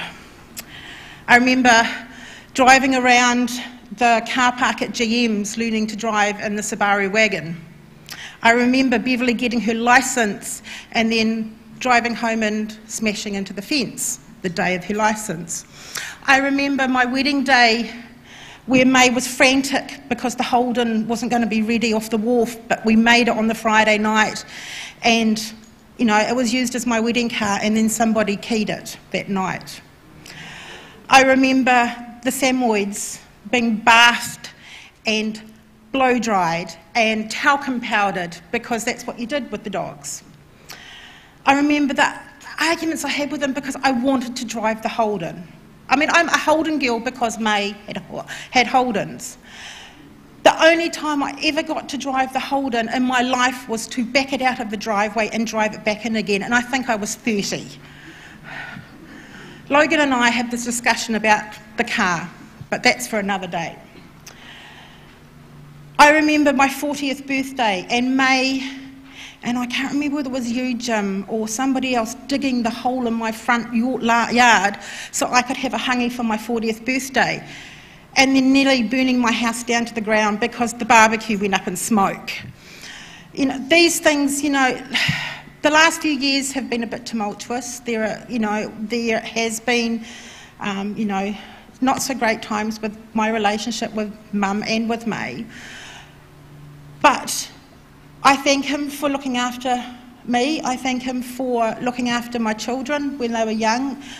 Kieran unfortunately has a new job and his boss wouldn't give him the time off this afternoon. But I know that he's deeply upset that he can't be here because, he was the firstborn grandchild, and for many years until Logan arrived, he was the spoilt one. But Logan took that mantle. There's photos of Kieran sitting next to May I think he must be not even 18 months old with a beer can in his hand, sipping on beer. May, thank you for everything that you've done for me, for all the wallpapering, all the concreting, all the fencing, all the sanding, all the varnishing, everything that you've done. I thank you, and I'm going to head down to the tote and have a beer for you afterwards, and you know how much I hate beer. Thank you.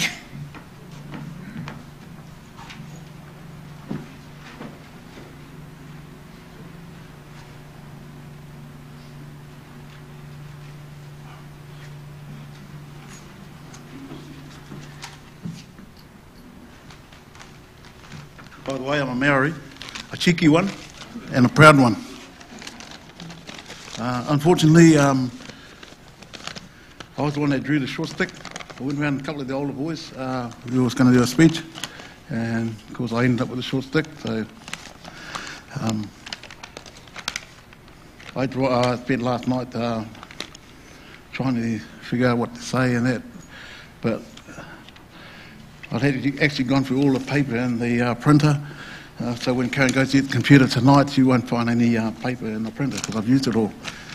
Trying to write out what to say and that, and what I'm about to say has already been covered by our manager, Matthew Culver. So I'll begin it. Talofa, kia ora, greetings to you all. My name is Joe, and I work at Wedgelocks. I began there in 2003. I had to ask Barbara, our office lady, about that. I approached her this morning and asked her how long I'd been here for. And she must have looked at me and as if to say, oh, geez, don't you even know that? So I can only describe May's leadership. When I started there and working under May's leadership, I can only describe him as simply the best. There's no two ways about it. His willingness, his reliability, his efficiency, and his sense of loyalty to work hard. And most of all, his faithful service to the Wedgelock Company. His output of work was at a high standard, which brushed off to his team, which is the team that I was with under his control. Urgent jobs.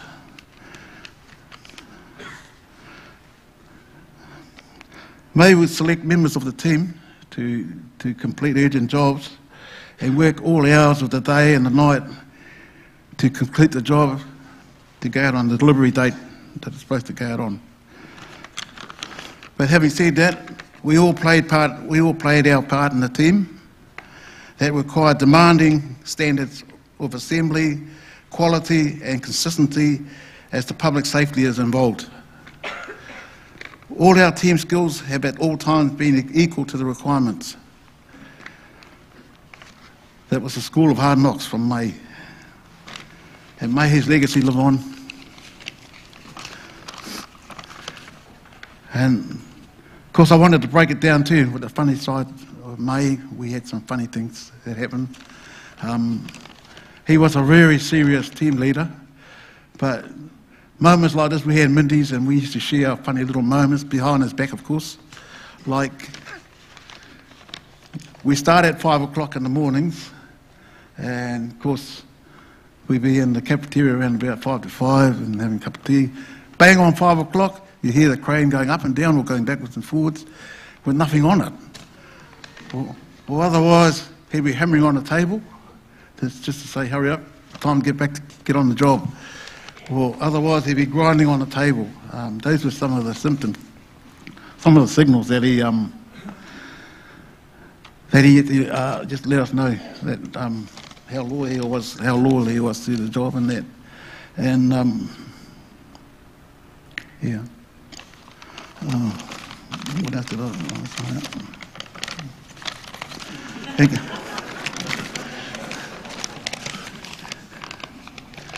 And of course, he didn't like people having days off. And if you come to work late, he'll give you that nasty look. Can't help it, but he'll look away. But you know, if you sleep in, he didn't like that either. And when he comes to do quality controls on your job, if it didn't suit him, you take it apart and you do it again until it meets the high standards. And that was May. That's what he was like.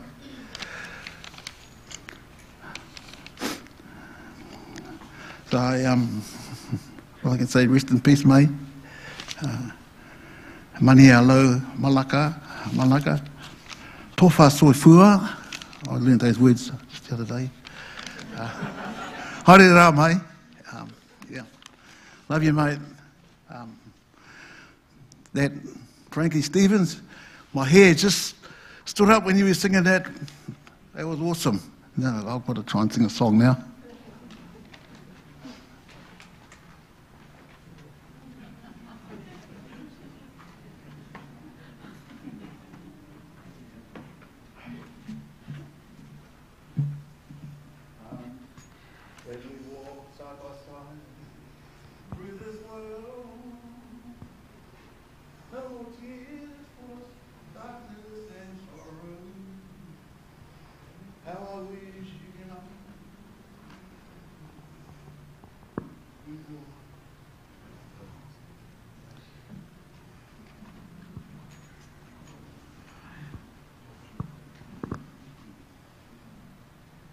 Is there anyone else who would like to come up and speak, please?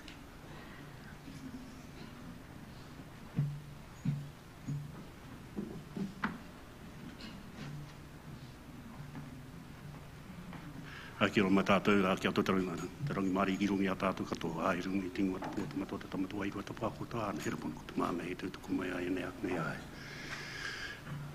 Kia ora everybody. Mihi atu kia o koe, Rose. Yes. Mihi atu kia o koe, me. I just come to share with you, we've heard so much about what this man was like. But one thing I want you to remind those that have helped me. I used to be what do you call it? Her Majesty's, I was an inmate for many years. Rose used to work in the prison, and the amount of work that this lady had done in there, it wasn't long before us as inmates, we stuck to her. She not only became an auntie, she not only became a mother, but she became a lifeline to all those that were forgotten, that all of us that have been forgotten and are still there today, through our own doings, yes.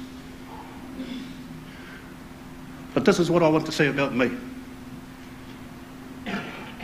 I'm sure Rose used to go home and tell May about me. And then one day I got to meet this man in 1998 when I was released from prison. Not once did this man discriminate against me. He accepted me with open arms. He welcomed me into his home, knowing that I had just come from somewhere where a lot of us do not like to go. But because of our upbringings, we choose different pathways. But I'm here today to say thank you to this man for keeping me on the straight and narrow. And I'll tell you what, it has been a narrow path. Because every system out there is out to drop you. You ain't got a chance. Once you become a part of jail life, it is so hard to crack it. It is so hard to beat it. But with people like him, I remember one time, well, I think it was at your father's funeral, and we were sitting down in the garage having a beer. And I'm sure he was trying to outdrink me, and I was trying to tell him that, no, I can stay with you. Anyway, we're drinking our beers, and his shoulder starts to go like this. And then I'm going, you all right? And he goes, slowing down. You're slowing down. And I said, here's my basket, here's your basket. Well, I must have had about a dozen in there. May had about two in here. So what he was doing was making me drink, and he'll pretend he's drunk, put it behind his back, and then put it back in the same place. Me, half cut, well, thought that, we're keeping up. Anyway, he said to me, jokingly, I wouldn't mind some mussels. I wouldn't mind some mussels. Well, this was probably about 10 o'clock at night. So anyway, I went for a dive about 11 o'clock at night. Came back with some mussels, and then the whānau, some of May's whānau was in the garage, and they looked at me and they go, where you been? Weren't you here drinking? I said, yeah, he wanted some mussels. So anyway, I took him his mussels, and then he just came up to me and he just, kicked me in the side of the leg, and he goes, thank you. But that was the sort of man that he was. I would have done anything for him, and I will do for his whānau. So thank you for your blessings, May. Thank you for your knowledge, and thank you for your love.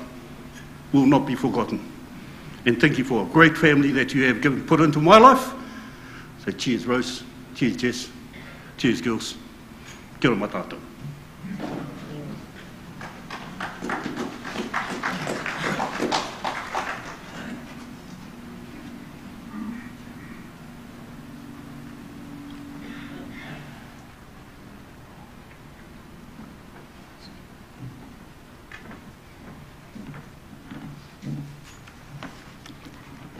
Afternoon, everyone. My name's Hazel. I've known May and Rose for 30 plus or more years. I don't know, I can't remember. May, you petrified me. You never smiled. You never spoke my name. You didn't even acknowledge I was in the room. Yeah, I was a boarder at the next door neighbours. Until one day, Jess, you were crying. Go and sort her. Look after my daughter. Stop her from crying. So Jess ended up spending quite a few evenings over a space of time, either laying on my bedroom floor, snuggled up with me, or on my bed. Jess and I had quite a good relationship. I read her a story and she went to sleep. It was probably a month before May said to me, "What's your name?" So I said it was Hazel. "I don't like that name. You're the nut." So that was my name. the nut. So May, I actually work with the elderly. I'm a registered nurse now, but right from the time I started working with the elderly, they couldn't remember my name, so I'd say, "Do you like nuts?" "Yeah." "Well, I'm Hazelnut, so call me Nut." And they do, so thanks, May. So that was sort of the first month, and then because I was boarding at the house next door, I spent quite a lot of time at May and Rose's. I looked after Jess quite a bit. Now I can't remember what I was going to say. The thing I do remember are the barbecues. Barbecues. Beer and more beer and more beer. Wasn't the first barbecue I went to, I took a plate. Why'd you do that? Well, it's my contribution. You don't have to bring anything, you just bring yourself. Yep, you just brought yourself. Food was provided. I made the mistake one day of putting food on a plate and giving it to May at the barbecue. Well, I think I just about wore it. I very quickly found out May never ate until he'd finished drinking, because once he ate, that was the end. So yeah, didn't give May any food from then on. I remember coming back from England with my husband in 1998. And, firstly, May sold me my first car, OE 5208. Do you like it, Hazel? I'm selling it. Yep, I do like it. Right, get in the car. I'm not driving with you, May. You drive too fast. Get in the car. I got in the car. We drove down the hill, round Upper Hartbeck, and would you like to buy it? Yes, how much? Too much for you. Oh, okay. Prove you can get a loan, and we'll see what we can do. So I proved that I could get a loan, and he said, I don't want that much for it. He sold me my car at a very cheap price, my very first car. And he said to me, don't you dent that car, don't you scratch that car, I will check it every day. And he did. I got home from work, he'd check the car. I got home from visiting, he'd check the car. I was next door, but I had to bring it in for checking. Then in 1998, I came home with my husband and my stepson. Drove up to Kingsley Heights, and I knocked on the front door. The door was opened. What are you doing here? And shut in my face. I said to Paul, I think we need to use the other door. We're not allowed this one. So up we went, knocked on the ranch slider. Oh, you can come in now. That was my husband's first meeting of May. Then this same night it was have a beer. I was driving, so I didn't have any beers. Have a beer. Have another beer. No, it's okay, I've had enough. I said have another beer. Okay, I've had enough now. I think it's time to go home. I've had too much to drink. No, May hasn't finished yet. We did get home that night, but just times that you just remember. And believe it or not, I couldn't remember these until on the drive down today. I live in Martin, and we drove down. I couldn't be here for Rose prior to that, because I think I've learnt from May that work is a lot of hours. And my husband will confirm that, May, you taught me well, because my weeks are 72 hours a week. If I'm lucky, I very rarely see my family, but when we do, it's special time, the same as what he had with you, Jess, and with the big girls. The last thing I remember is when my daughter was born. You were up at the beach, Rose, and May took Trudy from me. I think you got a cuddle somewhere along the line. Jess, you sat with her on the bed but May had her the rest of the time. And yeah, there was a can of beer put in her hand too. And I think she was only about 8 weeks old at the time. So, May, you will be missed. You were loved by so many people. And you no longer petrify me. I wouldn't like to get on the wrong side of you, but you don't petrify me now. That might be bullshit. Love you, May. Rest in peace.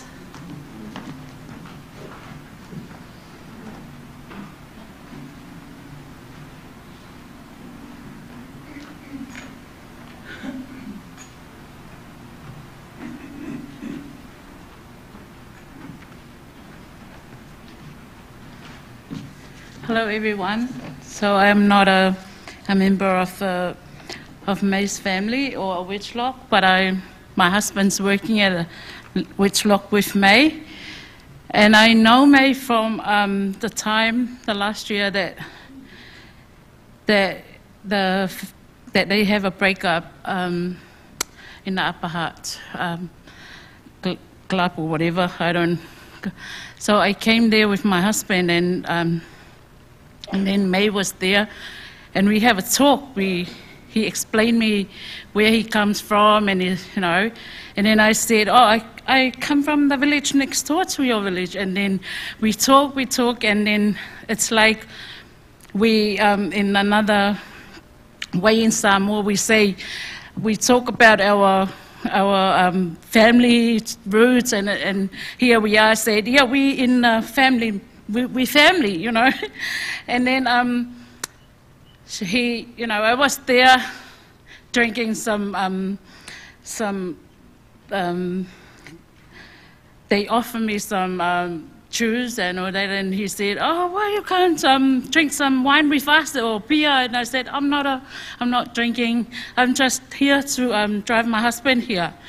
And then I went home with my husband, and my 2 sons works there as well, which is David and Jonathan. I think Richlock knows them really well.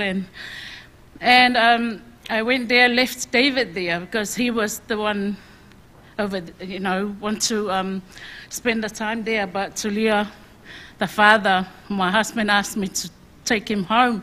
So I went, and David rang me and says, Mom, can you please come and pick me up? And I said, oh, okay. And Tulia was in the car, sleeping, in the car.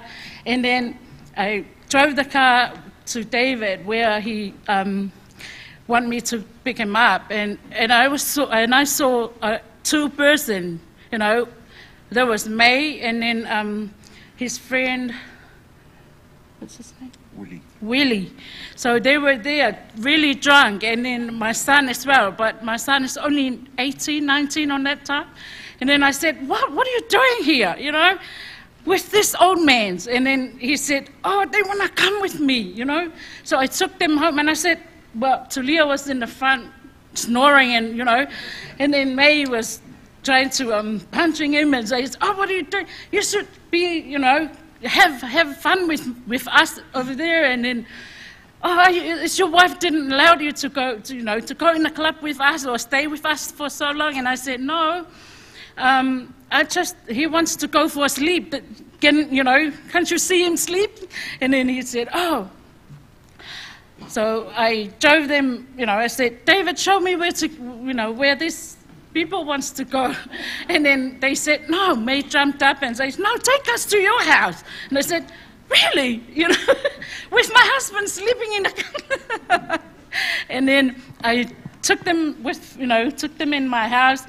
And then my kids were jumped up and, cooking a barbecue and, for our visitors. And I said, here we are, we got visitors, so please do something, So the kids were happy and but I'm so happy that May's gone, and he met all, just a small time, and he met all of my family, my children's, and I've got some were gone away, not here anymore, but they really, really sad to hear, the passing of the old man, and they sent their love and to the family, and on the day that I heard the news that Talia says May passed away, so I felt for the family, I felt for the mother and the family, as well as it's like I'm missing him, you know, I've known him for many years, you know. I miss him so badly, you know. And then I said to my husband, when is the witch lot going to see him? And then he said, oh, tomorrow. Today we went, and they went. I came with them, and he's, you know, they took him out, you know, to the hospital. So we went back home, and we came another day. And I said, oh, I felt like I want to, you know, do something to do something for me. And I talked to him and says, oh, we better. What are we going to do? You know, we need to sing a song for it. So we sang a song, and Rose wanted us to sing that same song again. And I felt, you know, for the word of the song, it says, you know, when you enter the heaven is beautiful. For me, I said, I'm not sure if May's enter, you know, it's going to heaven, you know. And then in the word of the song, you know, like the Holy Spirit touched my heart and says, well, in the Bible it says, honor honor your mother and your father, you know, and then explaining it to me, without May honor the father, you know, the work, you know, the principle of the work, or the owner of the place of the work, he will never got up and early in the morning, because I heard he's the one got there early morning and never, you know, don't want them to miss out any day, you know. And I said, oh yes, May is in heaven, you know. And I'd love to say this to our family. Yeah, we believe that May's in heaven, of whatever he done in this world, yeah, makes him enter the heaven, you know. And we here to sing a song for him. And I don't know if Talia wants to say something, because he's knowing May for a bit longer. Yeah, thank you. Yeah, I would like to share something about the old man. That's how I call him at work. I've known him for 7 years. Our relationship wasn't that smooth. As you all know that sometimes laughter, sometimes we argue, and sometimes angry. But all that, as a result of he wanted us to do our best and wanted us to gain something at work. Like, he teaches us a lot of things at work, and some of the things I didn't learn before, some of the things that I didn't know, may teach us how to do this and that and that. And a lot of his time he wanted us to be like him. But, sorry, old man, I can't be like you. You're like a machine. Some of the things I've known about him, my first years when I started over there, when I go and ask him for something like getting a tip for my welding, he never give me a new one. He just reach out to his second-hand ones and pick up one. Oh, this is still good. You can have that. So that's what he was like when I started with him. But since I've known him for all these years, and he was a really good man, and I respected him. I don't have a guts to face up to him and disrespect him. I always respect him as a father figure to me. He's a friend, he's a co-worker, he's my team leader, and I always respect him. I never answer back to him or make something to disappoint him. But all I'm saying now is thank you to this man for everything. Thank you for teaching me. Thank you for showing me everything. And it's a privilege and an honor in working alongside with him. Thank you, May. God bless. Thank you. Whaalongo I le ai e manaia, o le atua na ia whaia mapule, ai whai mai o na pa e mananaia, maona la e savavalia e peonia, romanaya manaya le langi, ele toe whaanoa noa I petinga, manaya manaya le langi, ele toi ai oni wha tofa, ele toi ai oni wha tofa. Manuela malanga me. Thank you. I'm sorry, we're starting to run very late on time. We still haven't had our hymn yet, Amazing Grace. So could we have that now, please? Thank you. Could I ask you to stand for Amazing Grace?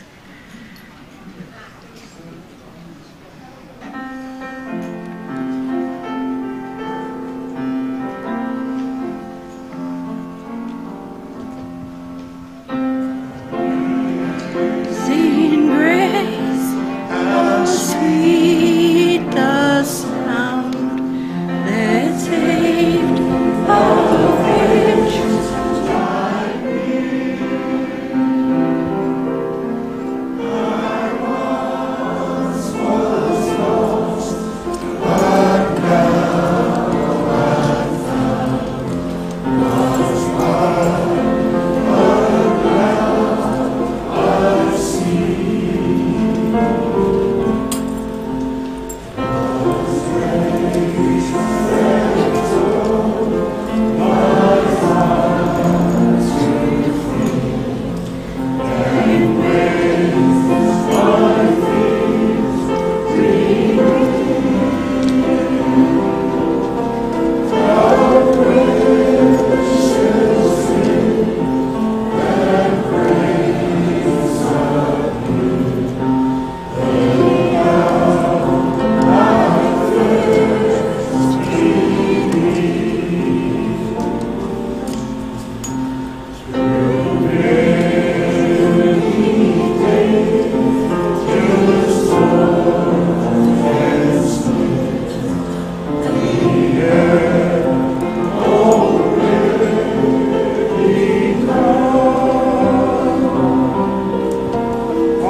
Please be seated.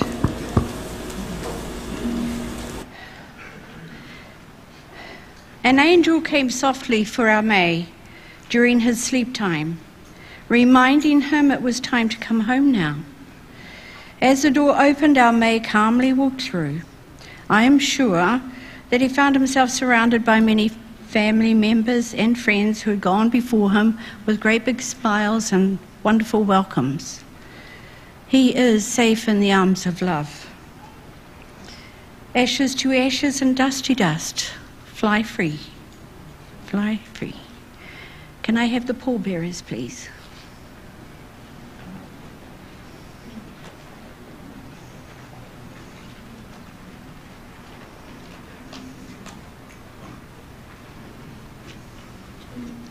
Can I have some music, maybe?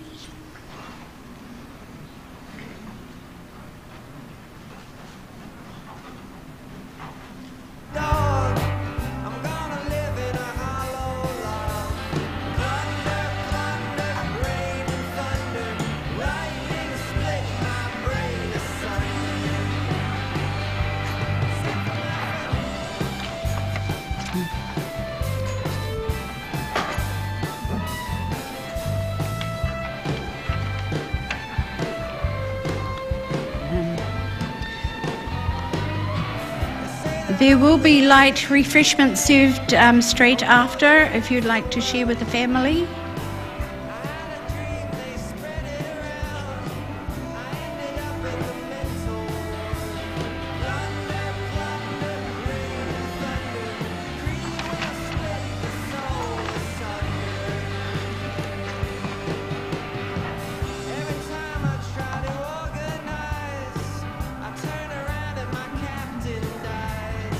They got machines that make machines, and those machines make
met Melita in Arizona at the clinic for alcoholic. She was double over the first time I ever saw her, but I could tell by the way that she held back her head. I knew right then and there, I just knew. We were thrown from Delta Airlines. Who knows how long later it runs together, but I remember all of the other passengers